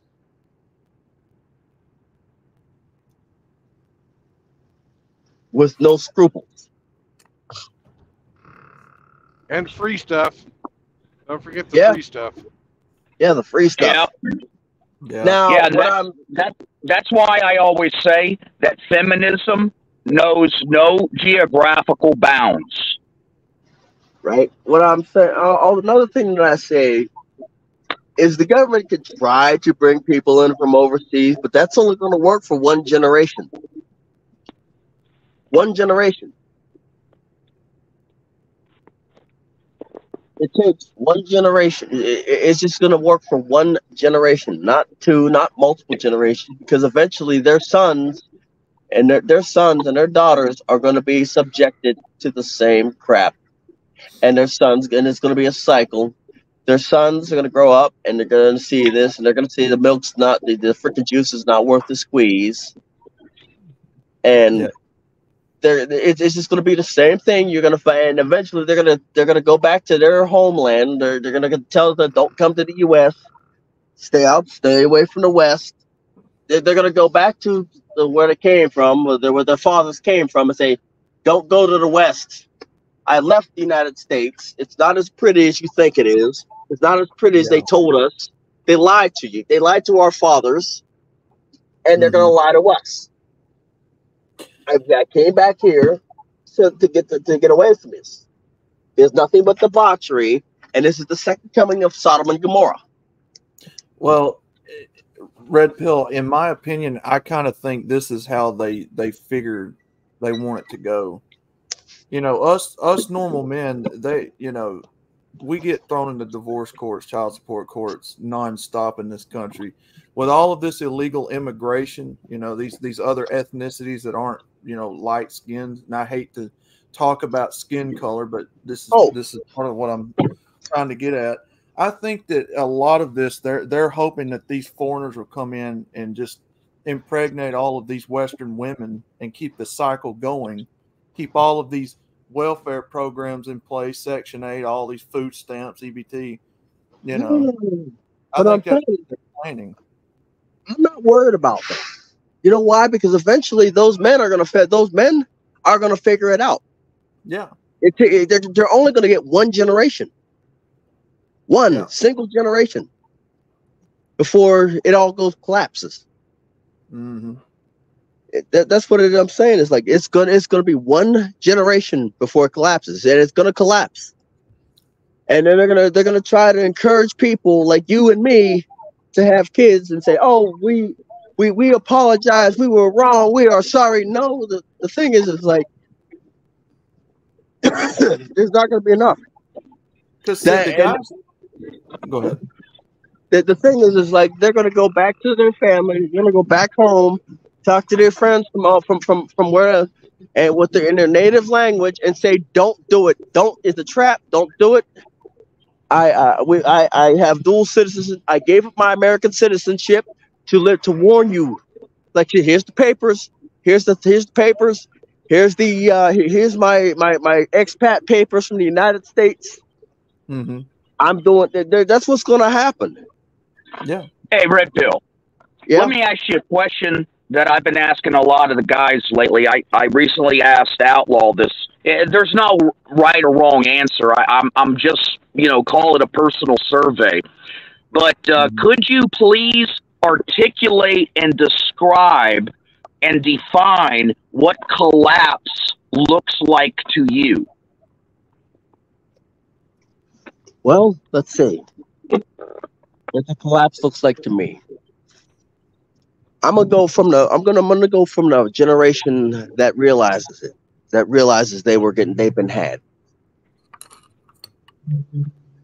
First things to go is the GDP, the government spending, which basically means the amount of people that are working in the country. It's gonna go below the production level. It's gonna fall below the production level. Mm-hmm. Next. The country's gonna go belly up. Now, we've seen what happens when companies go belly up. Workers start panicking. People get laid off, and it's going to be government employees getting laid off, and military is going to shrivel up. Mm-hmm. And there are other countries that are waiting for this. They're going to get it. A collapse, and it's not going to be a complete. It's going to be a collapse, but it's not going to be complete until it's going to be a changed landscape. You know. Yeah. There's going to be, like I said, and it's the way I see it. Companies, if they haven't gotten the paperwork now to transfer the headquarters of their companies to overseas, many of these companies, these investors are going to freaking pull the chutes, pop smoke, pull the chutes, pop the flares. We're not gonna have enough of a tax base to keep the country above water. So we're gonna go broke. Yep. We're gonna go broke. The way I see the only way I see, and the thing is like, the only way I see correcting it is if the government starts promoting what I say now, not next year, because that's it's gonna start next year, or at the end of next year. If not, we got another 4 years, depending on who gets in. But for the most part, it's going to start at the end of next year. If certain things happen, but you can try to bring immigrants into the country, but that's only going to work for one generation. That's why I'm not too concerned. I'm not concerned about the immigrants coming into the country. Yeah. I'm not concerned about it. The only thing that concerns me about them is they're driving the price of wages down. Oh, yeah. I'm not concerned about it, because eventually, I'm not concerned about that either. You know why? No, because it's going to disenfranchise people from working. It's going to disenfranchise people from working. Well, that's already started. Huh? That's already started. Right. It's already started. You know, you heard that fucker Dave Ramsey going, "Oh, there's 7 million, men out there who are not fucking actively looking for work." For what? What are we working? What are they working for? I'm the last person that's ever going to own a house. I'm the last person in their 30s that's ever going to own a house. Yeah. I don't know about that. I'm one of the last people, one of the last generations, if I don't pass it down to somebody else, that's going to ever own a house. Think about that. Well, think about this, man. Your landlord is basically collecting his mortgage plus a little extra to make money. So if somebody can afford to pay rent, they can afford to pay a fucking mortgage. Right. So, Mm-hmm. But the thing is like the price that they're going to drive down the cost of wages. Yeah, but keep in mind, True Blood, that although a renter may be able to afford to pay for a mortgage, the mortgage companies are not going to give them a mortgage because of all the stipulations, especially the new laws that went into effect in the last real estate bubble of 2008. People are having a hard time getting mortgages. They got to have, I mean, you really can't negotiate or get a mortgage. Yeah, you got to have like a 750 credit score now. You got to have 20% down. You got to, have this, have that, have this. So yeah, I mean, like look at me. I got plenty of renters that easily could afford to pay for a mortgage, but none of them qualify to get a mortgage. Yeah. Thanks, Dodd-Frank. Yeah, exactly. Mm.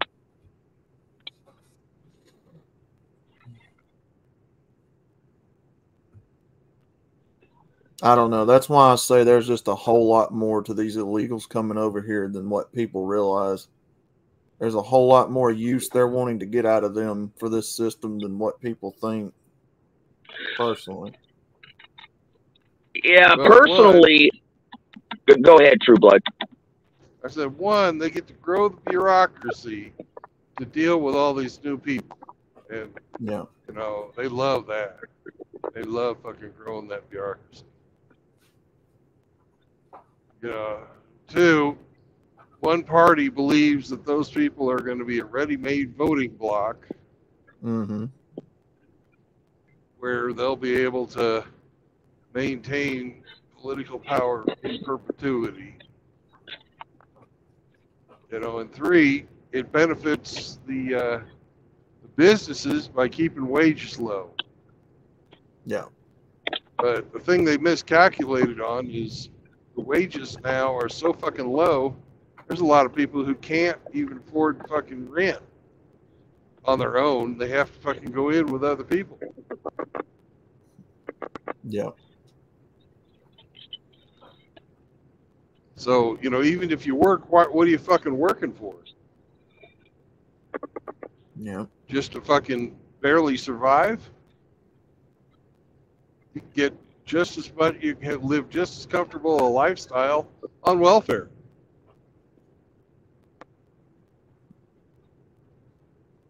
Yep. And sadly, a lot of people have figured it out and have gotten on welfare for just that reason. I know people right now that'll literally brag to you about how to have as many kids as you can so that the government will cut you a check for all them kids.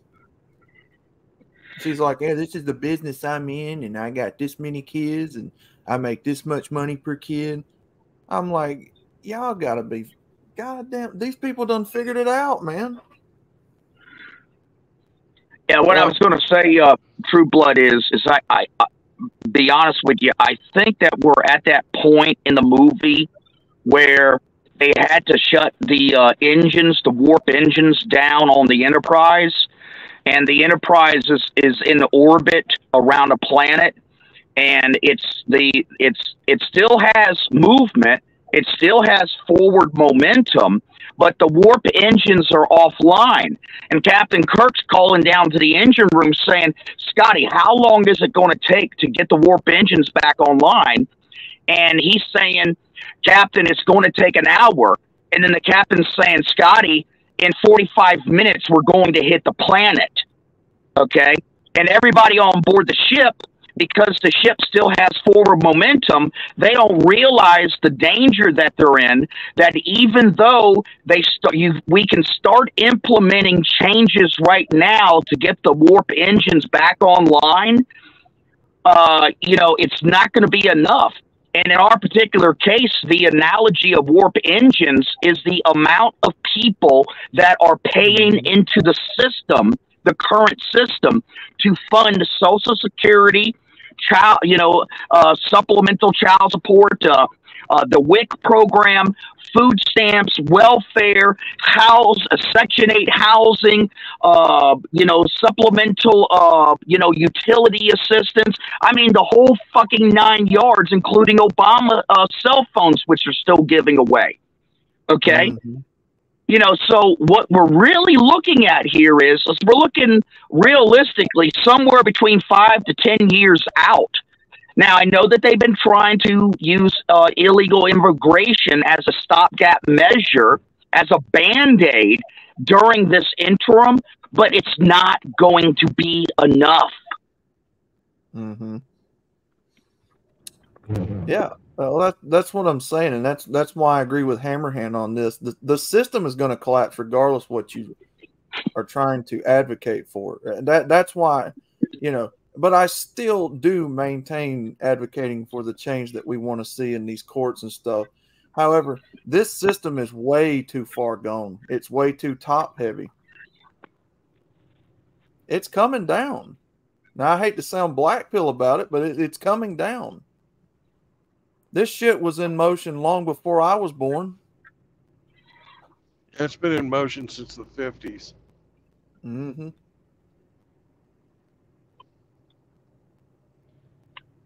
I look at this country, the Western world, as a sinking ship. It's almost underwater. The only thing you can do is save as many men out of this as you possibly can by educating them. Getting them to be aware that the ship is almost underwater. Yeah, now see, Outlaw, that's a major thing that you just brought up. That I'm in contention with the manosphere. I've spoken about this many times. Mm-hmm. What do you think the state of affairs is going to be for our let's just call it our commonplace young, in his 20s and his 30s manosphere guy who is basically living from paycheck to paycheck, has a small apartment. He lives by himself. He's got a sofa, a recliner, in a TV set, and ramen noodles in the cabinet, and the system collapses. What do you think his life is going to get any better, or do you think it's going to get fucking worse? Well, unfortunately, I can't see that far ahead into the future, but what I would say is this is why I actively encourage men to try to learn how to grow their own vegetables and food, no matter what happens, right? Even if the system somehow miraculously rebounds tomorrow, there's nothing wrong in teaching men how to grow vegetables, how to be self-dependent. I'll just be honest with you, brother. I can't predict the future. I have no idea what's going to happen. Well, what you say, Outlaw, when you say, sentences like teaching a man, or a man learning how to grow his own stuff, a man becoming independent, what you're really talking about is getting our men to create options for themselves. Right now, our general guy in the manosphere, he's not creating options. The only thing he's being told to do is to go to the fucking gym. Mm-hmm. I try to show people on my channel the things that you can do as a man. You can literally build a retaining. You can have a retaining wall. You build a retaining wall. You can build a garden. I'm trying to say, you got to be learning to be self-sufficient. I got seeds because I know what's gonna happen. I have an idea of what's about to happen. It's about to go down. Yeah.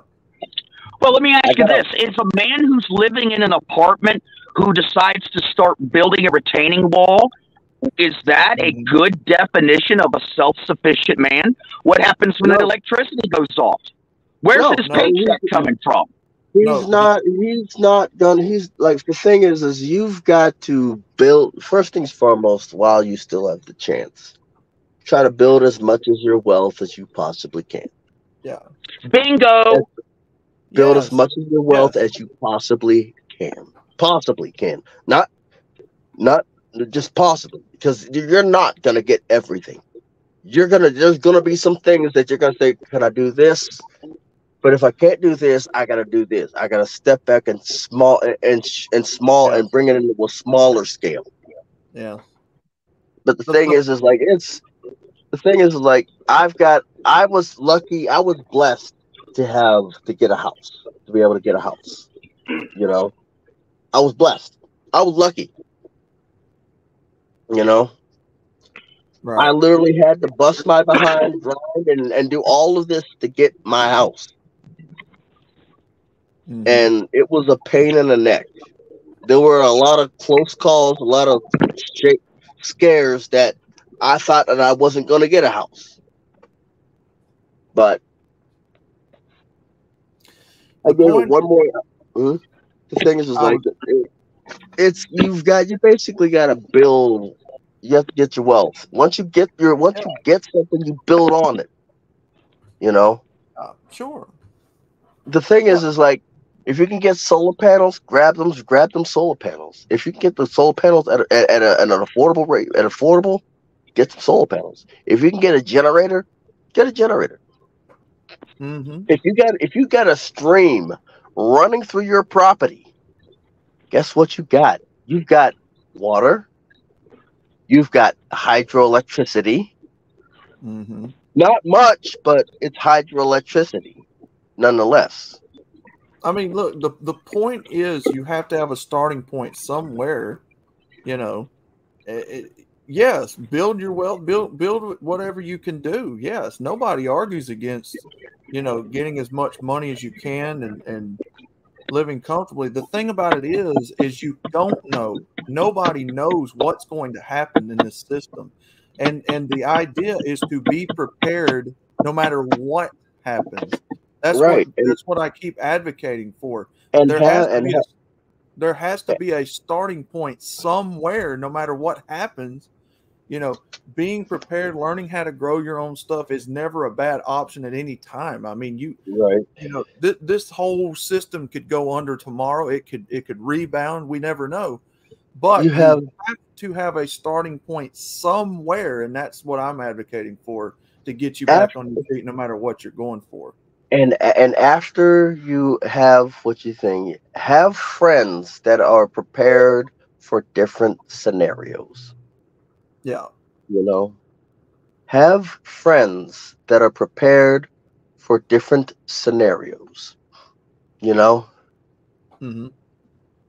Because if you're prepared for one thing, and you have a friend that's prepared for another thing, and another friend that's prepared for this, you can all link up and have a plan for a lot of things. You could all link up and say, "Hey, this happened. I'm not equipped for this. But you are equipped for this.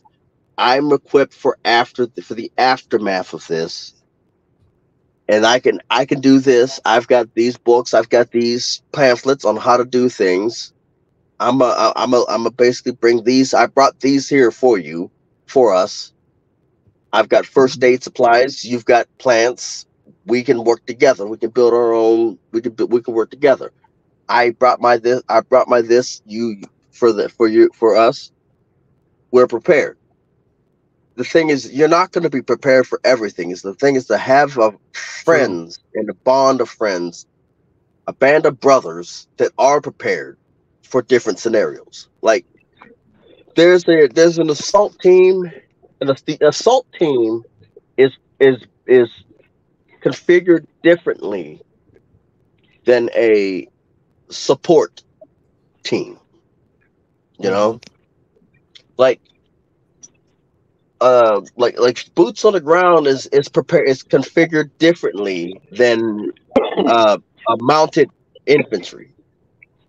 Like my unit is prepared differently than a regular line unit and a mortar team and yada yada yada. We're all infantry, but we're configured differently.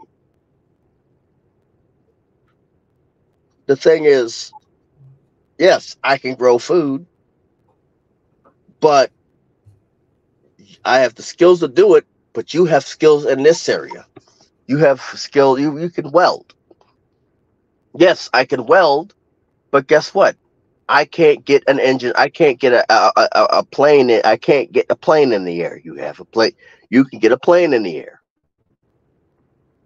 or you can get an engine running, or you can get something. You can fabricate something to where we are at, where we could benefit. The thing is, it's not about. It's not about trying to prepare. You just got to prepare yourself for one thing, maybe two things, if you can.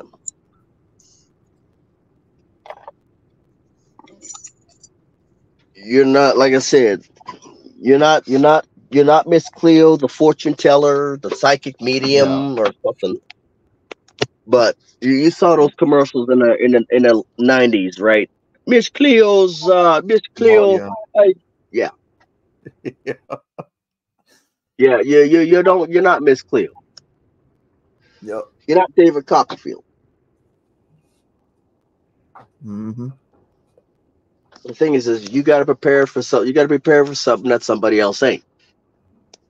Mm-hmm.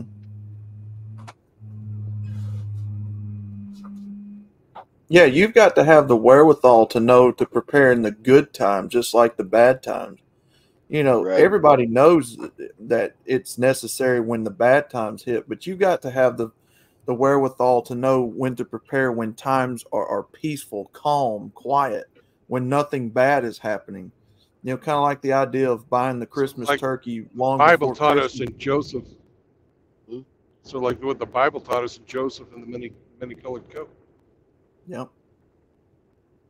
And that's all I'm saying. You know, every man's goals will be different. What you want out of this, you know, if you want money, if you want riches, whatever you want. But at the same time, you know, you've got to understand that there's got to be a starting point somewhere. You know, learning how to grow food, learning how to can it, learning how to be self independent is, It's independent, yeah, not self. independent. It's to me, that's just where I stand with it, you know, because that's for me, that's what my goals are. You know, I want to get away from being dependent on this grocery store because if anything ever did happen, that's going to be one of the first places that people start raiding. Right. Flat out. It's gonna be the first thing people start rating. When they start rating it, they're gonna pick everything bare. Yep. What I want is after they're done rating it, I want the shelving. You know, the people overlook the shelving Yeah. because you can do a lot with the shelving. Believe it or not, there's a lot you can do with the shelving units. Now, Like, personally, I believe that you're also going to have a lot of militias formed where people try to group up and you know take over certain properties with weapons and all that. That's just my personal opinion, right? right, But like I said, people group up, but you can, but the thing is, like, got to be ready. You got to, like I said, there's certain things that you can do. There's certain things precautions you can make to either buy you some time or mm-hmm, basically eliminate it in the mm-hmm. first place. Yeah, I mean, you know, to build your wealth, and that's why I agree with Rusty. You know, to build your wealth, you know, yes, I agree with that wholeheartedly. Go out and get as much of it as you can if that's what you want, but you have to have a starting place in case all that doesn't work out. Because I'm going to be honest with you, folks, I don't believe this money system is going to be worth a damn when it collapses at all. Oh, it won't. Money ain't gonna matter. Property ain't gonna matter. What's gonna matter is your ability to adapt and survive. Right. And like I said, Alex said, I plan on within the next year or so to buy a welder Yeah. and a generator. You know, it's going to be a scenario to where if people want what you have during something like this, they're going to take it if they want Right. it bad enough. Hey, Outlaw, imagine a property defended by 10 MGTOW guys all working together. Man. Oh, that's what I'm talking about. That'd be awesome. Packing the gun, son. Yeah, that's why I think one of the most important things that we really need to start teaching in the manosphere is making alliances and allies, creating our own network. Yeah. Yeah. Yeah, going ahead and forming those alliances no matter what pops off, right? The thing is, the government makes it so doggone difficult. But we got, but the thing is like How many new MGTOW channels have popped up, or have I can guarantee you at least 100 new MGTOW channels have popped up, but guess what? They don't come on our feed. Mm-hmm. We got to actually seek them out and search them out. Mm-hmm.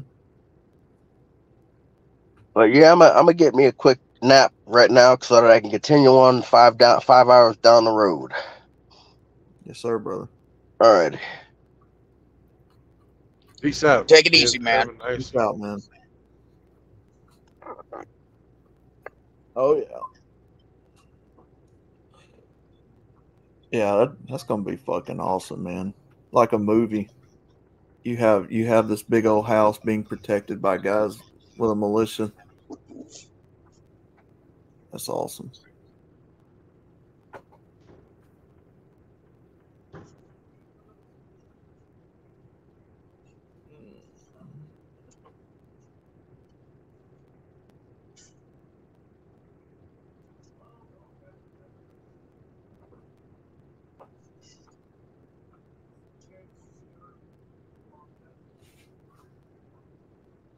Man, I'm glad I'm making this drive right now.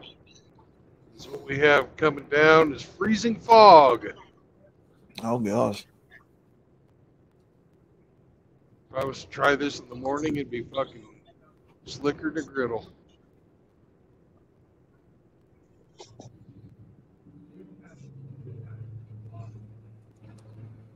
Let that hard RO freeze set in all night. Fuck that. RO is going to bullets on Outlaw.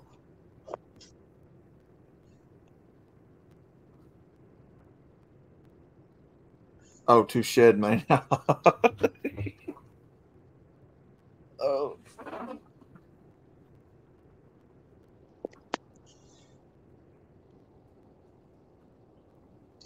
Hey, you ever get those Allen wrenches?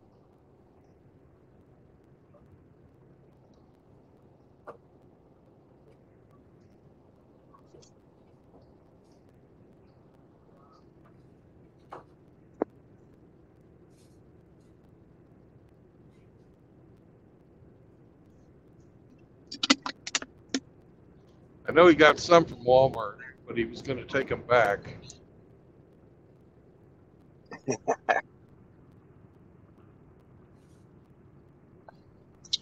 Yeah, it's amazing how almost any tool I get from Walmart, it's like after one use, it's like I fuck it up. You know, it's like the quality is just absolutely shit. Well, here's a man who knows about high quality, Mr. Hemi Four-Speed. Hey guys, what did you break, Rusty? Freaking Hearts. one of those. What do they call it? The chrome moly, freaking China wrenches. How big a pipe did you have on it? It was a full inch wrench.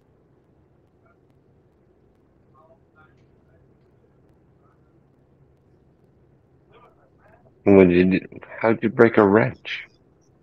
I was bearing down on it, and I broke the son of a bitch in two. Jesus, Rusty.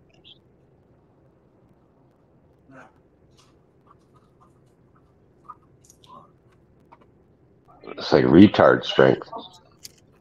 What's going on? Rusty's got retard strength. Retard.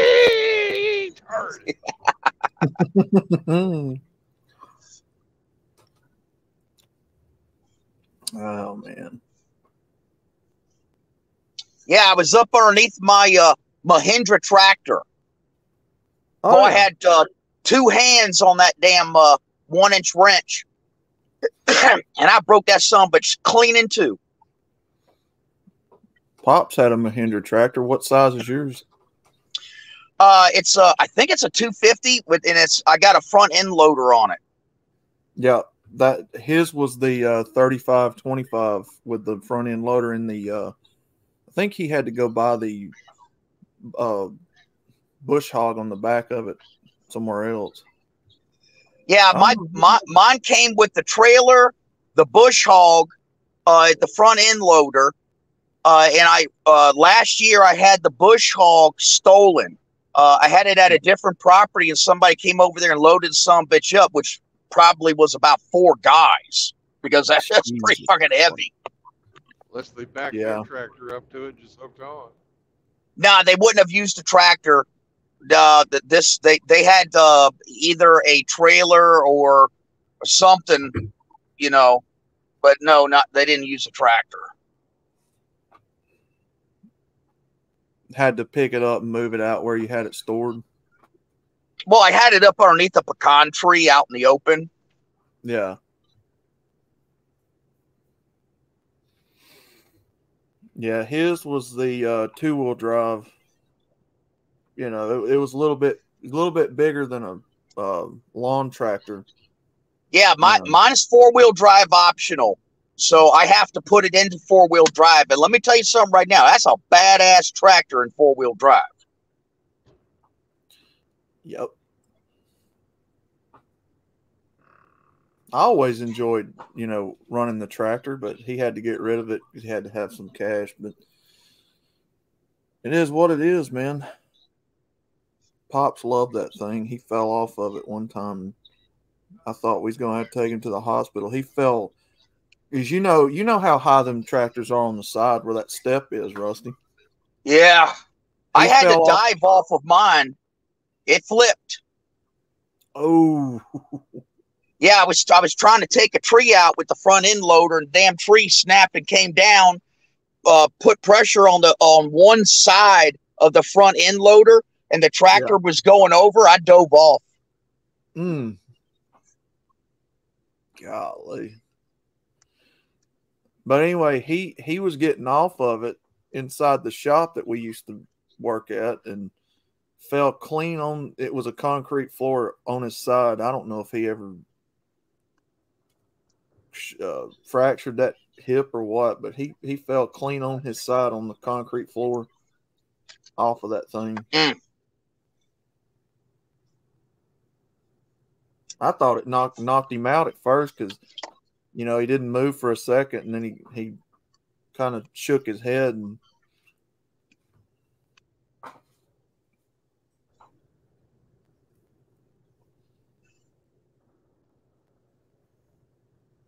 yeah, I got to finish up that job on my tractor right now. The drive shaft up underneath, it has a few different connections that's supposed to be, you know, cotter pin, and then have like a bushing boot put over it. And right now it's just floating free.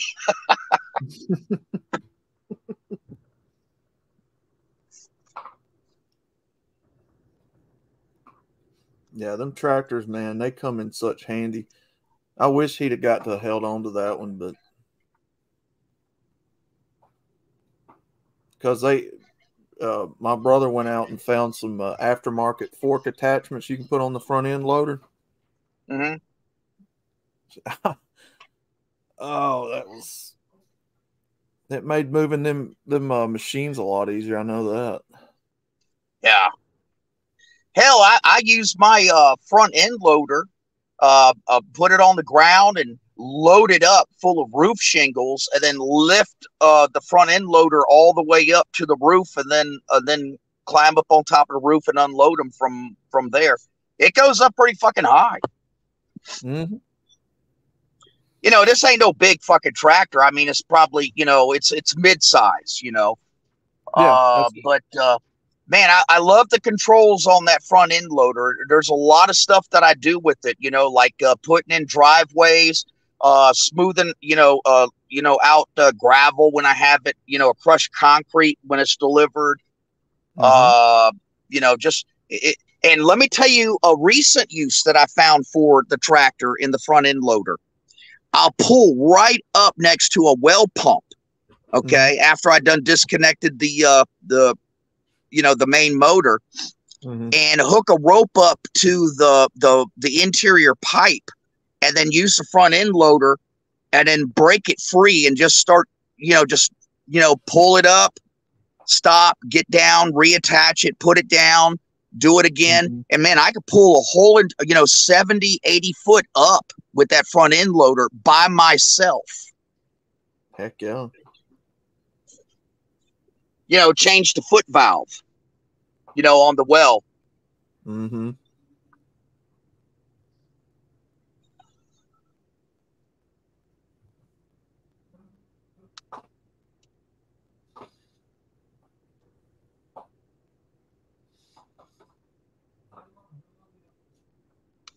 Saunders accidentally brought Gay Boy on stream for a few seconds to hear him almost say YOLO and yeeted him. Rick's moved his gay.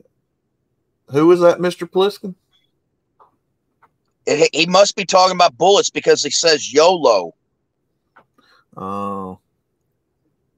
What, did we have one of those two come in? No, they're talking about Father Saunders' stream earlier this morning. Around like 2 o'clock in the morning.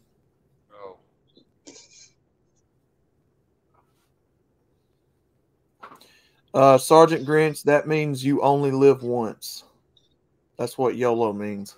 Or for bullets, it means youth only love older. Yeah.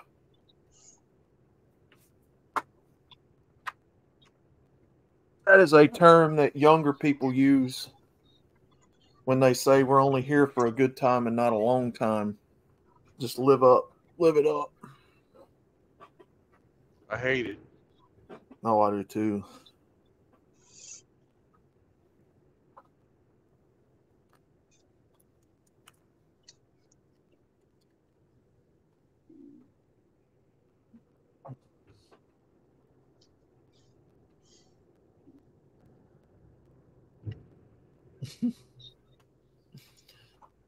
I saw that Riggs got called out by someone, but I told him he did good and farted in his general direction.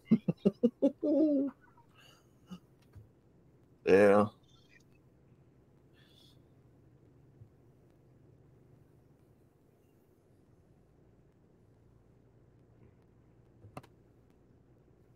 Yeah, I've said all I'm going to say about it. I'm not.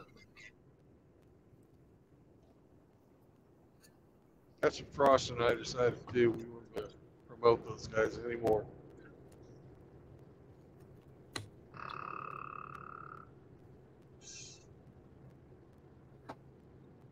They're broken now. Fuck them. They got exposed. Yeah.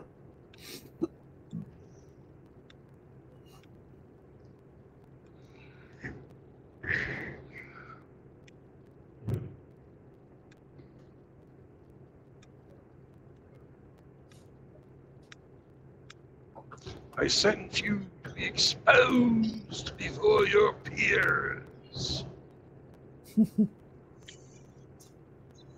Yeah, I mean, you say some of the stuff that was said on that stream, there ain't no coming back from a lot of that. Nah.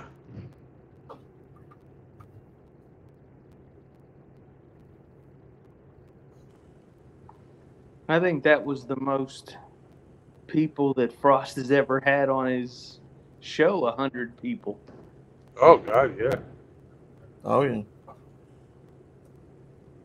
I didn't even know that they were calling in until they showed up. So it was a beatdown of epic proportions. Amen to that. Mm-hmm. Hammer took them boys to the woodshed.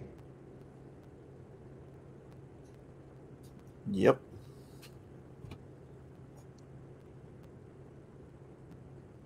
Yes, sir. Plain and simple. My favorite line was when Bullets told Hammer, "I've been a pain or a thorn in your side for, 8 years." And Hammer said, "No, you ain't a thorn in my side. You're a fly on my balls."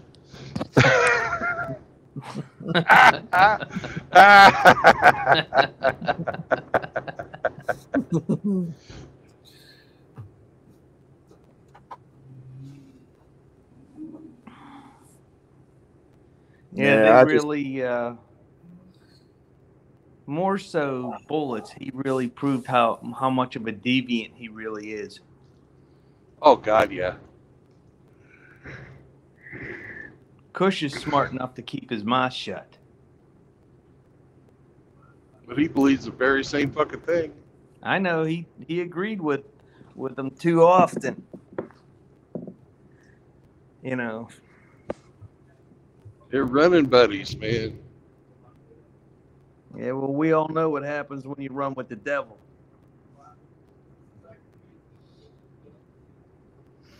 You make millions. Bruce Yep. Van Halen did. Running with the devil. Yeah, and all four of them have suffered in one form or another. Yeah, Eddie Van Halen just died here, what, about 2-3 years ago, something like that? Yep. Yeah, something like that.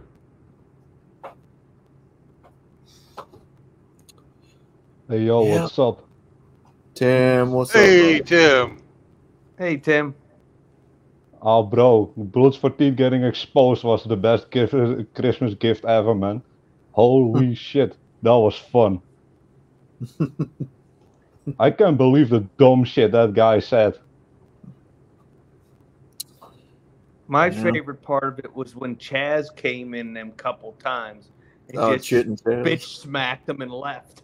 Chaz was funny, man. Is it Chit and Chaz or is it Kite and Chaz? Because I I've think heard it's Kiten. Kite, yeah, Kite and Could Chaz. be fucking wrong. Kite and Chaz. He's I like, just "I'm call him that Chaz. awesome."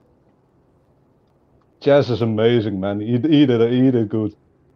I've seen him around before, but I don't think I've ever watched his content.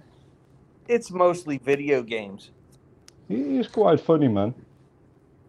Yeah, I'll go give him a watch.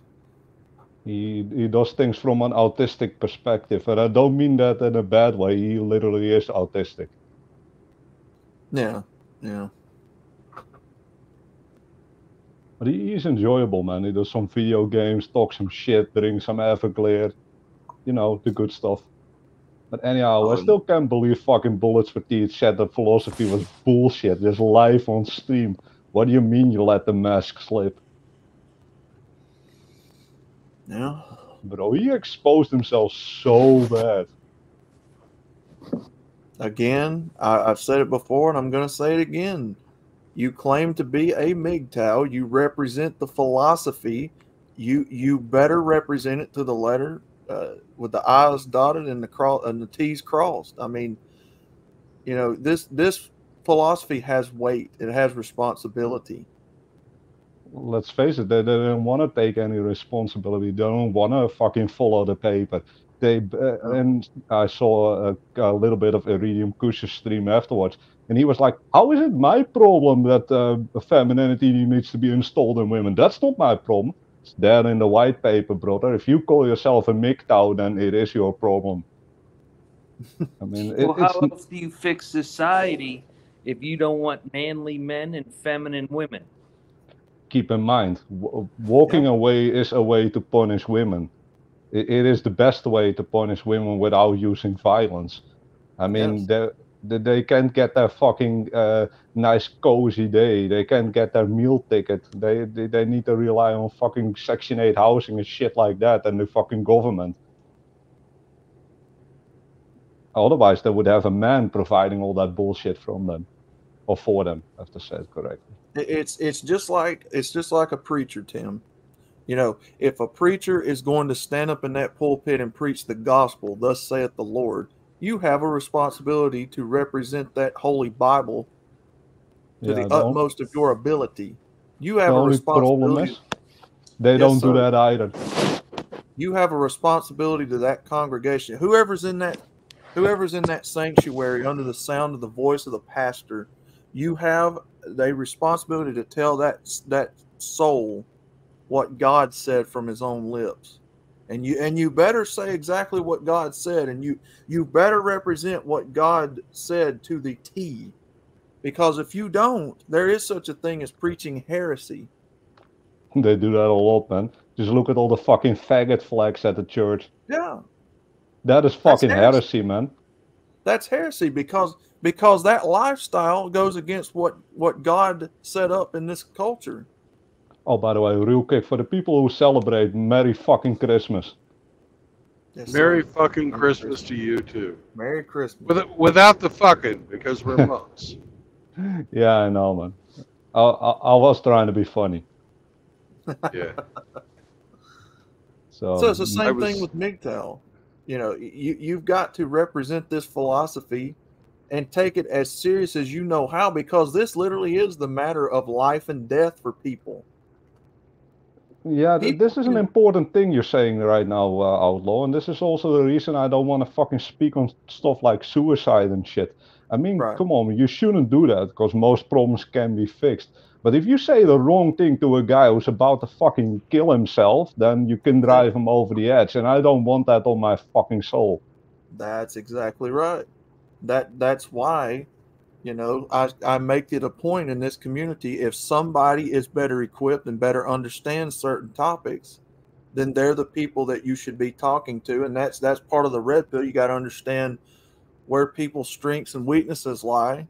If somebody can tell a person or help a person better than you can, direct them to them. What's the harm in, you know, putting your ego aside for a little bit There it is. and letting somebody else help There it somebody is. else? You That's answered what it your own is, question. guys. You answered your own question. It's the ego thing. There are people in here. Bullets for teeth. I'm sorry, I had a little cough there. But like I said, who think they're like fucking demigods among this fucking philosophy. They are the fucking one true god, and it doesn't fucking work that way. And that is the You know, fucking problem. I see that so many fucking times that people get a little bit of an ego and they become fucking insufferable to listen to. And it's exactly. so fucking sad, man. I'll never fucking claim to know everything, man. And if there's people better equipped, like you said, they should fucking handle that. Yes. Yeah, I mean, look, the goal should be, it should be a unified goal in the community to see men uplifted, to get men out of the shit that they're going through. That's the whole point of this. And sometimes you have to put yourself aside and let somebody else help them that's better equipped for it, because the outcome is all going to be the same anyway. If you let somebody do what they know to do and that person gets helped, it's a win-win for the community. This is an important one, and JR says this in the comments. He says to me then, remember when we wouldn't buy into the whole fucking shaming language bullshit. Yeah, that's the same shit that I learned from him when he was talking to Frost and both to Hammerhand. I heard fucking Red Pill Rager content. I heard that fucking drop like 8 fucking times. Fucking struggle session, fucking you hate women, you Echo drink chamber. Echo chamber, yeah, you fucking. Oh, and when Hammer said like trans people aren't welcome here, then it was, oh, you think trans people should be harmed? Fucking twisting of arguments. I fucking saw every single last fucking tactic that the left uses to fucking undermine and attack other people. The philosophy gatekeeps from their way of thinking. It gatekeeps people from that way of thinking. And the problem you run into, me personally, my opinion, the problem you run into with those types of people, they have made that their entire existence, their entire center of conversation. You know, you can't speak to a lot of them without them bringing it up, or you better tiptoe around this. So what do? They leave you no choice but to either accept them or just no, get away. And we have no choice. I've said it before and I'll say it again. Fucking, it's men going their own way from women. And if you are confused what a man is, a man has an XY chromosome and a female has XX chromosome. There's no fucking such thing as a fucking transgender person. Absolutely. That's just an insane man. Absolutely. It's someone who fucking drank the Kool-Aid, man, who bought into the whole leftist fucking hive mind of fucking transhumanism and all that bullshit. This philosophy cannot help the problems that those people are facing. This philosophy is not for that's what we keep saying, and it don't seem to register with people. It does not do any good for people who have never been done wrong in the divorce courts by a normal woman in the first place. But Outlaw, keep in mind, these people aren't here to fucking look for help or fucking salvation or something like that. They're here to fucking co-opt the philosophy and fucking mutilate it into whatever the fuck they want it to be. Because they know it's a fucking threat, people walking away from society. But let's face it, society is built on the backs of men. Yes. So, yeah, if you have people walking away from that fucking threat, yeah, that's an issue. We can't be having that. And let's face it, all the fucking leftist feel-good bullshit, like fucking communism, which sounds amazing on paper, but is actually complete fucking horseshit and doesn't work. It needs to be fucking paid for by someone. And guess who can fucking pay for all that bullshit? If you guess normal men, then bingo, you're the winner today. Yep. Yep. But then again, man, I also think it's really funny that they keep claiming that every fucking little one of us is fucking like making it a political thing. Well, they're the ones making it a political thing. That was hilarious, by the way. And also, we're all fucking conservative and shit. And, bro, I'm not conservative. I believe in fucking freedom. I'm not conservative. Well, it's a lack of understanding of what the philosophy is about, because once you understand this, once you become red-pilled, you understand that politics, the way that it's currently set up, left versus right, all of that, it's theater. It's fake. Yep. Well, the MGTOW Manifesto understood that 20 years ago when they said it's not a political philosophy. Absolutely. Also keep in mind, both the left and the right nowadays are both fucking progressive. We have a progressive right side and we have a progressive left side. There isn't no such thing as true fucking conservatism. Mm-hmm. But then again, I don't really give a fuck. I'm all about fucking freedom and the smallest possible government. So I don't really give a fuck. That's also what I love about this philosophy, man. It gives you so much fucking freedom. There's like so little rules. And also, when you believe in freedom, your job is basically never ever done, man. Because now, when fucking someone asks what you are, and you ask that to a normie, they would say you are on the right because you believe in freedom. But then again, when the right is in power, the right would say you are on the left because you believe in freedom. So basically, my job is never done. You're never in power when you believe in freedom. Both the left and the right always want to fucking maintain their power. Yep. Absolutely. Because they want authority over you. Bingo. Yep. But authority without responsibility is slavery. I'm sorry, I cut you off, man. Go ahead. I was just gonna basically say the same thing. So. Yeah, that's good, man.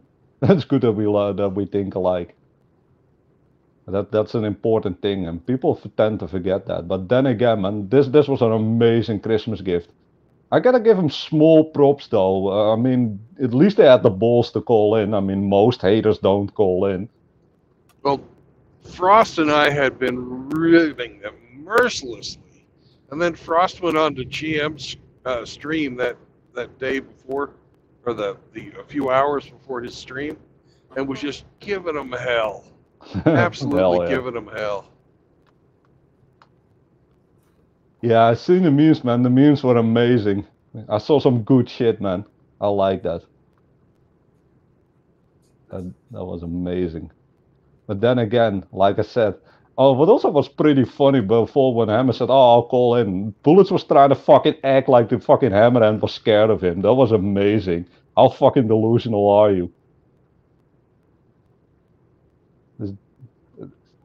This guy, man, it's fucking amazing. Like, what the hell are you doing?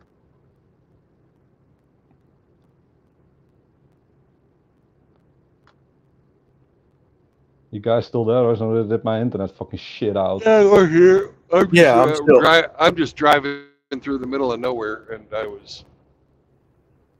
Yeah, I'm still here. I had somebody talking to me. I had to mute myself real quick. I'm listening to you, Tim. Oh, no worries, man. Yeah, just checking, man, because my internet gave me a fucking error message. I I have perfect internet for some reason, but for some reason when it's fucking like holiday season, you have all the fucking kiddies trying to fucking play Fortnite, the internet will dip for like a fucking second or a second or two. Yeah, that's kind of the downside of living in the middle of nowhere. You only have like one internet provider. But then again, it is what it is. Frost and I decided that we were done with those guys. They got exposed. Hard. And, super hard. There's no coming back from that. Nope. Yeah. But it was important, man. It all led up to this whole fucking point. And you know, it was a pretty bad stream when fucking Undead Chronic was like the most chill one on that. Yeah. Yo, Hammerhand was pure fire, man. Holy fucking shit. Oh, man. And Undead Chronic was like, do I have to waste time on this guy? I'm out, peace.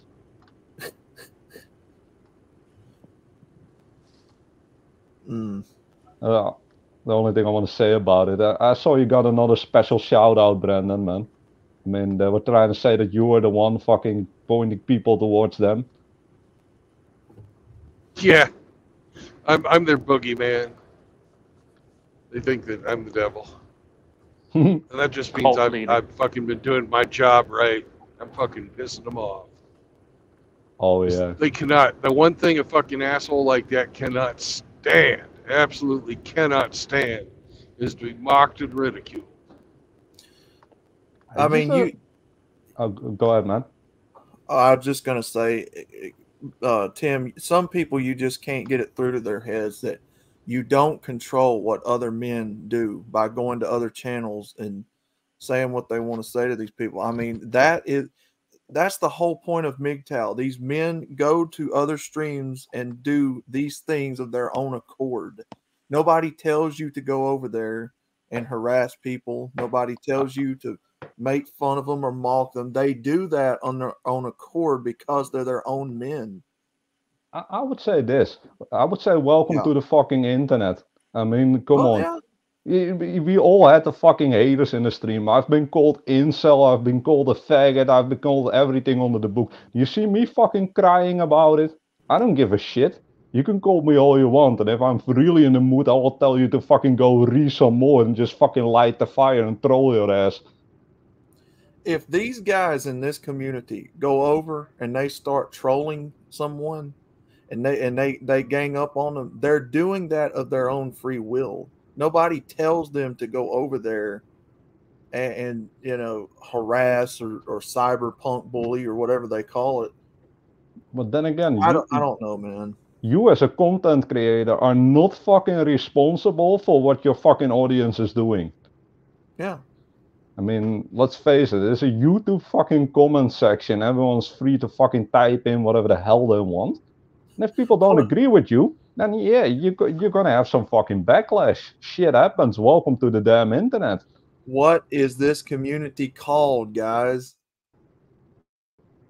Going your own way as men. That means. Hey, and here's a lesson that I haven't heard anybody talk about.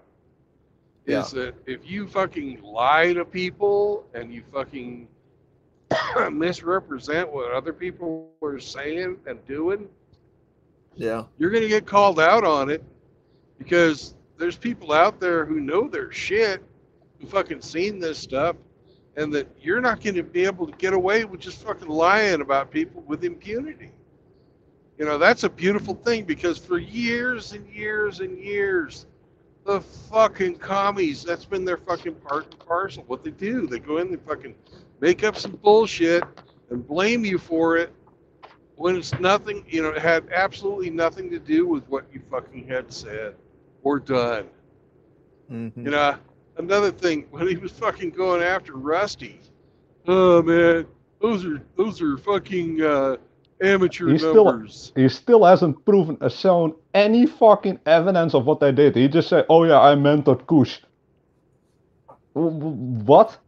Show me the fucking evidence. How many have you saved? If you want to make it a dick measuring contest, you better bring your fucking evidence. Well, Okay. you know, So he's got one. well, Just what the set MGTOW house alone, man. That's enough, man. Rusty got him beat. Go Well, ahead, Outlaw. Go what ahead. set me off was when and I don't remember who it was. I think it was Bullets that said, you know, what have you done? What have you done? You know, those are rookie numbers. Excuse me, helping any man in this culture is a success. Why are Bingo. we dick measuring how many people we're helping at all? If you Bro. help just one man in this culture, Yep. you've already succeeded. You're right. A life saved is so fucking. It's so fucking important. Even if you only save one guy or make it a positive change in someone's life, that's fucking enough. That's enough. You don't need to save fucking 1,000. And then he comes like, yo, but Terrence Pop did this and this. This guy is just looking at fucking big channels and he's like, oh, I want to be like that. Yeah, Also, I have to say this. He was questioning about how much masculinity there is in the, and he was like, "Oh yeah, there's no masculinity in MGTOW and blah blah blah." I was actually in the chat just fucking screaming, just typing, and bro, I benched 3 fucking plates. What the fuck are you talking about? This fucking guy with his fucking 65-year-old ass can't even fucking pick up the fucking bar. Get the fuck out of here with there is no masculinity. I mean, you know, Terrence Pop has reached a lot of men. He says things they want to hear, and he's helped save lives. I mean, why are you comparing one man's work to another man's lack of or work or whatever you want to call it? You know, hammer hand, all of us. You know, why are you comparing the numbers? What is that? It's dick measuring, man. He wants to be important. Yeah. He wants to be important. He wants to be someone, and everyone's shitting on him because he's nobody. And he's nobody because he's fucking trying to be the fucking leader of the whole bullshit. And I don't mean that the same way Bullet said. I mean his bullshit, the whole fucking transgender bullshit thing that he's built. Because that's not the same as the stuff I do. Or we do, I have to say it correctly. I said it before, and I'm going to say it again. Because I know people are listening out there that's watching this. You got to get down to that man's level, stay up at nights with him and talk him through problems that he may be facing. If he's in need, help him out. I mean, you can't help everybody out, obviously, but you know, how much time are you willing to sacrifice to help see a man through his problems? If a man's hungry, if a man's in need, how much are you willing to give of your own pocket to help that man succeed? How much do these people's lives matter to you? You've got to take it serious. You've got to take it as serious as life and death. I've said it before, and I'll preach that till the day that I draw my last breath. These men's lives have got to matter as much to you as life and death. And if it ain't, if you come up any short on that, then why are you here? What are you doing in this community if a man's life is not literally a matter of life and death to you? He said so, man. You heard him. He doesn't give a fuck about all this. I don't fuck normal men. Yep, he said it. Fuck normal men. 3/4 of the fucking suicides are normal men. He doesn't care. He doesn't care. 75% of all fucking suicides are normal men. That chat which I heard made it abundantly clear that he just doesn't give a fuck. He's like, oh, either you're on my side or I don't care. That's basically what he said. That's what I heard. Oh yeah, that's exactly what he said. He doesn't care about fucking children being assaulted. Yeah, that was a pretty bad one, man. I was like, yeah, that was a really bad one. But here's the scary part. I clipped all of those as it was happening, and YouTube took them down immediately. Of course. Why am I not surprised?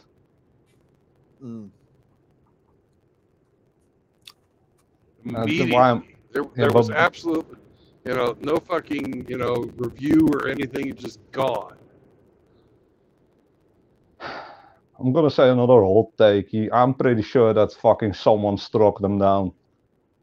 Oh, I'm sure they did. I'm sure that was probably Contriver or Good Mother or something. Fucking immediately hitting them. Yeah, because they hate you, man. They don't like you. No, they don't. And I'm proud of that.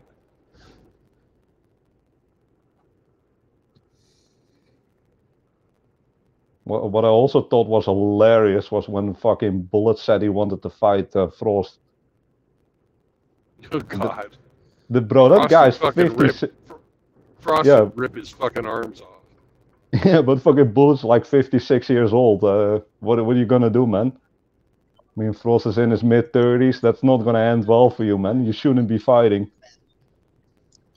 Bullets is like 47. Even then, that's a bad idea, man. Yeah. I mean, I'm not gonna fight an 18-year-old, man. I know an 18-year-old is quicker than me, stronger than me. I mean, a trained 18-year-old is always quicker.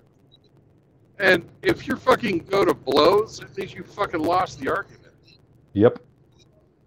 Yo, Rusty, what's up, man? How you doing? Oh, I'm doing good. I'm just hanging back, enjoying listening to you guys talk, man. Hey, Merry Christmas, brother. Same to you, man. Yes, sir. Oh, bro. yeah. Anyhow, your thoughts on this, Rusty? I'd love to hear them.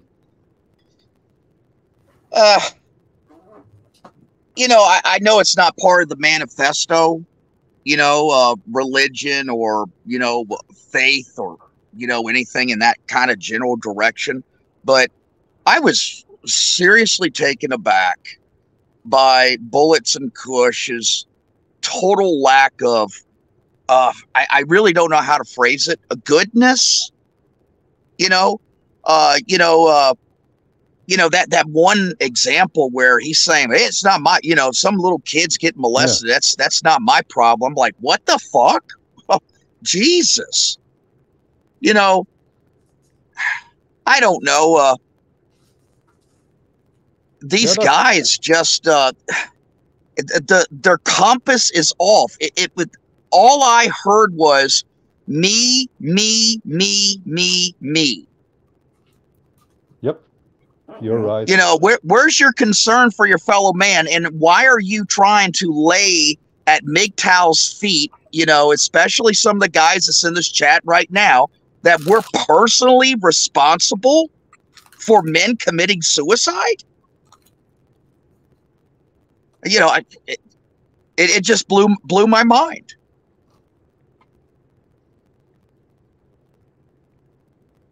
I agree with that. Yeah, that was pretty sick, though. I know in that situation, and I would do the same thing Frost said. That problem would have that guy would have a fucking problem, man. If I see someone fucking up a kid, yeah, I ain't gonna let that slide, man. No. Hell no. No. And I think everyone with a fucking decent set of morals, ethics, and values would not fucking accept that bullshit. Yep. Absolutely. And I think that's the fucking problem with them. They gotten into some kind of fucking accelerationist fucking state where they want to see the world burn as quickly as possible. And they think they're going to be the new emperors of the world, but it doesn't work that way.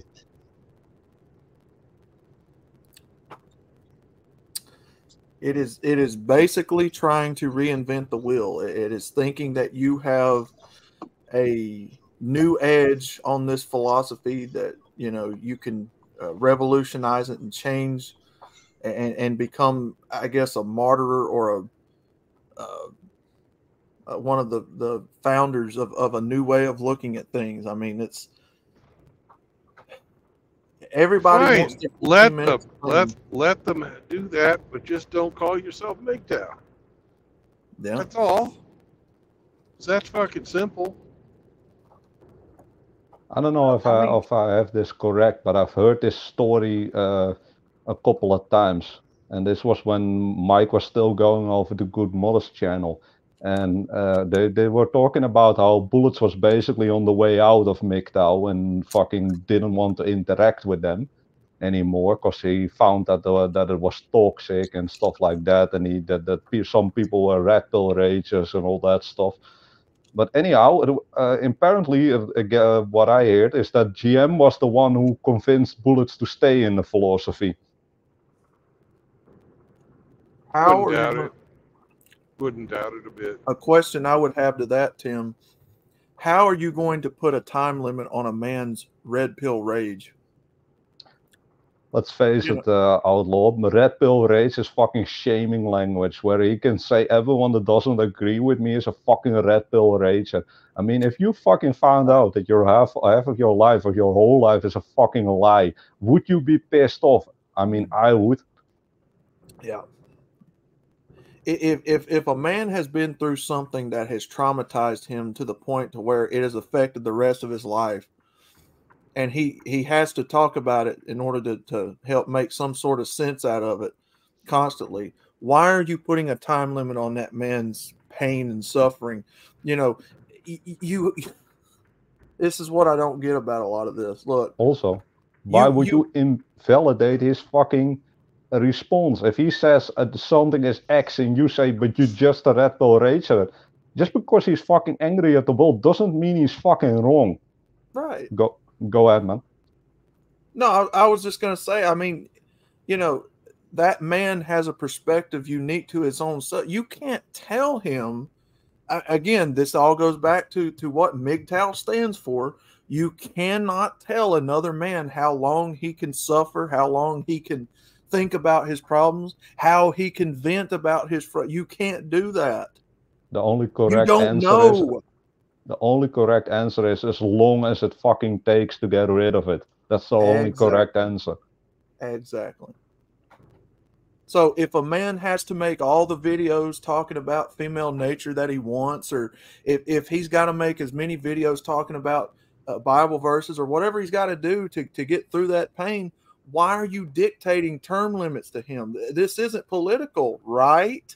Also, these videos need to be there because the new guy who comes in here, they might have never heard about fucking hypergamy or evil female nature or stuff like that. I mean, you can't just fucking preach deep philosophy all day.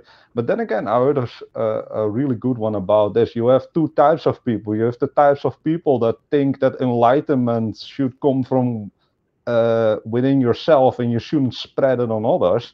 And you have people who think that if you give the information out, people will have the information to reach enlightenment. And that's the kind of fucking problem you see in here. You have one group that doesn't want you to share the information, and the other group that wants to share the information and then is like, hey, I reached enlightenment. Here you have the information to do the same. Mm-hmm. Absolutely. And then again, I think this should be preached, man. This whole philosophy is a lifesaver for man. I mean, you keep men away from the fucking meat grinder. You keep them away from a life of usury. You fucking disconnect them from a society that fucking hates them and demonizes them and tells them that their fucking masculinity is toxic. Mm-hmm. I mean, what better fucking effect can you have? But then again, it's not beneficial for the powers to be because they want fucking docile sheep that are asleep and fucking pay as much taxes as possible and get fucking raped through the divorce court and stuff like that. But as a freedom perspective, this is the best thing there is, man. If you know that you're being fucked and you can actively say, this is the fucking thing that I want to do, or this is the thing I don't want to do, and this is the risk I'm willing to take, or this is a risk I'm not willing to take. Mm-hmm. Yeah, again, it all goes back to you never know who's watching you. You never know who's watching your content, the words that you say. You are a representative. You are an example of the philosophy you teach other people. And you That's why you should never lie. Exactly. And these guys, that's all they fucking do is lie. There's no point in lying. There is no way to know how much of an impact you are having on other people's lives.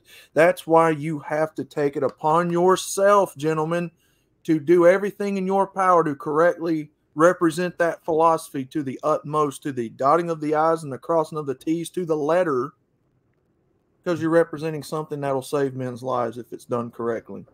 But and then if again, you're fucking lying, you're just going to be another fucking person. They're going to say, oh, it's a fucking red pill of the red pill. Yeah. You know? It's But as then again- fucked. You can't get more fucked up than that.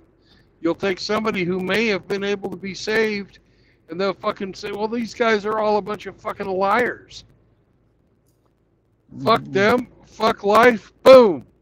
Yep. Yep. And also, you need to think about this. Do you really have to have an impact in someone else's life? In my opinion, but this is my opinion, I'm just sharing my story. I'm telling you the way I got to this point. And if someone can learn something from that, that is amazing. And if someone's like, nah, that's not for me or that's not my thing, then okay, man, no hard feelings. I don't need to specifically have a fucking impact in someone else's life and have a fucking board up on how many fucking people I saved. I don't have to have that. I'm just telling you my story, and whatever you do with it, that's what you want to do with that. Yeah. Yep. I think that's really dangerous, man. People that have to have a fucking impact in someone's life, the way Bullets does that. He has to be the number one mentor. He has to be central to the whole fucking philosophy and to the whole way of you viewing things. Mm-hmm. Then again, like I said, if you can save a guy, that is of course amazing. A life saved is better than a life fucking wasted. Mm-hmm. Yeah, I mean, remember, this is all about the the current men that are existing now in the next generation, and any man out there who is willing to listen to what these guys have had to say and have went through. You know, this is about helping raise up the next generation of men, because a lot of it and a lot of them weren't raised with fathers. It's kind of it's a pretty interesting predicament when complete strangers can teach you how to be men, where your current situation failed with being with a single mother, or just saying. They don't really That's teach part that of it. anymore, man. Especially the fucking non-confrontational thing. It's fucking beaten into you, man. I was until I was like 12 years old. Like I was taught that you should never ever fucking fight. And guess what happened? The fucking problems didn't go away. Why? Because nobody fucking respected me. And when I was like 12 or 13 years old, I was like, fuck it, I'm done with this whole bullshit. I'm done with people fucking stealing my stuff and people fucking bullying me. And then I beat up like half the school, and then all of a sudden all the problems went away. And yeah, I got fucking in trouble for I wasn't allowed to come to school for like a week. But who the fuck cares? After that, they respected me. They called me sir. The bully wouldn't fucking speak to me anymore, man. And guess what? Just because you have fucking self-respect, and that's exactly what they don't want. They don't want you to have fucking self-respect. You need to be a docile sheep. Fucking do what you're said. The women need to have all the power because they say that's fucking less violent than when men have the fucking power, which is complete fucking horseshit. Mm-hmm. And in that way, fucking society is twisted as hell. Yep.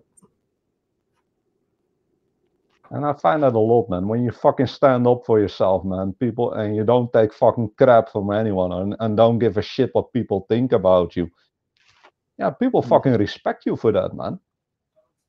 And all this fucking talk about your fucking feelings, talk about your fucking problems, cry in the open. People don't fucking respect that, man. That's some weak ass soy shit. Yeah, that's fucking that's woman's fucking talk. Yep. But then again, anyways, go ahead, man. Gentlemen, I have arrived at my fucking destination. I'm here early because I knew the fucking weather was going to be shit, and I'm going to make my delivery. Nice. We Nice. may have a stream later on. I don't know. I got to see whether or not Saunders is willing to drive down here. It's about an hour from Saunders' house. Mm-hmm. But, Tim, since you're here, can you tell me what the 3 fucking most important tenets of MGTOW are? No marriage, no cohabitation, and no kids. That's or right. some say no additional kids. Yeah. That's right. And that will prevent you from fucking getting right through the fucking coals, brothers. It'll prevent you from fucking indentured servitude and fuckery. Just absolute fuckery, having your whole life fucking turned upside down at the whim of the government and the whim of some fucking bitch. Yep. So peace out, brothers, and I'll see you guys on the road tomorrow. Take it easy. Have a good one. Take it easy, guys. Good night. Good night, everybody. Oh, and one last thing. It's the last stream we're going to talk about bullets and kush. Amen. I'm glad you all got it out of your system. Peace out, brothers.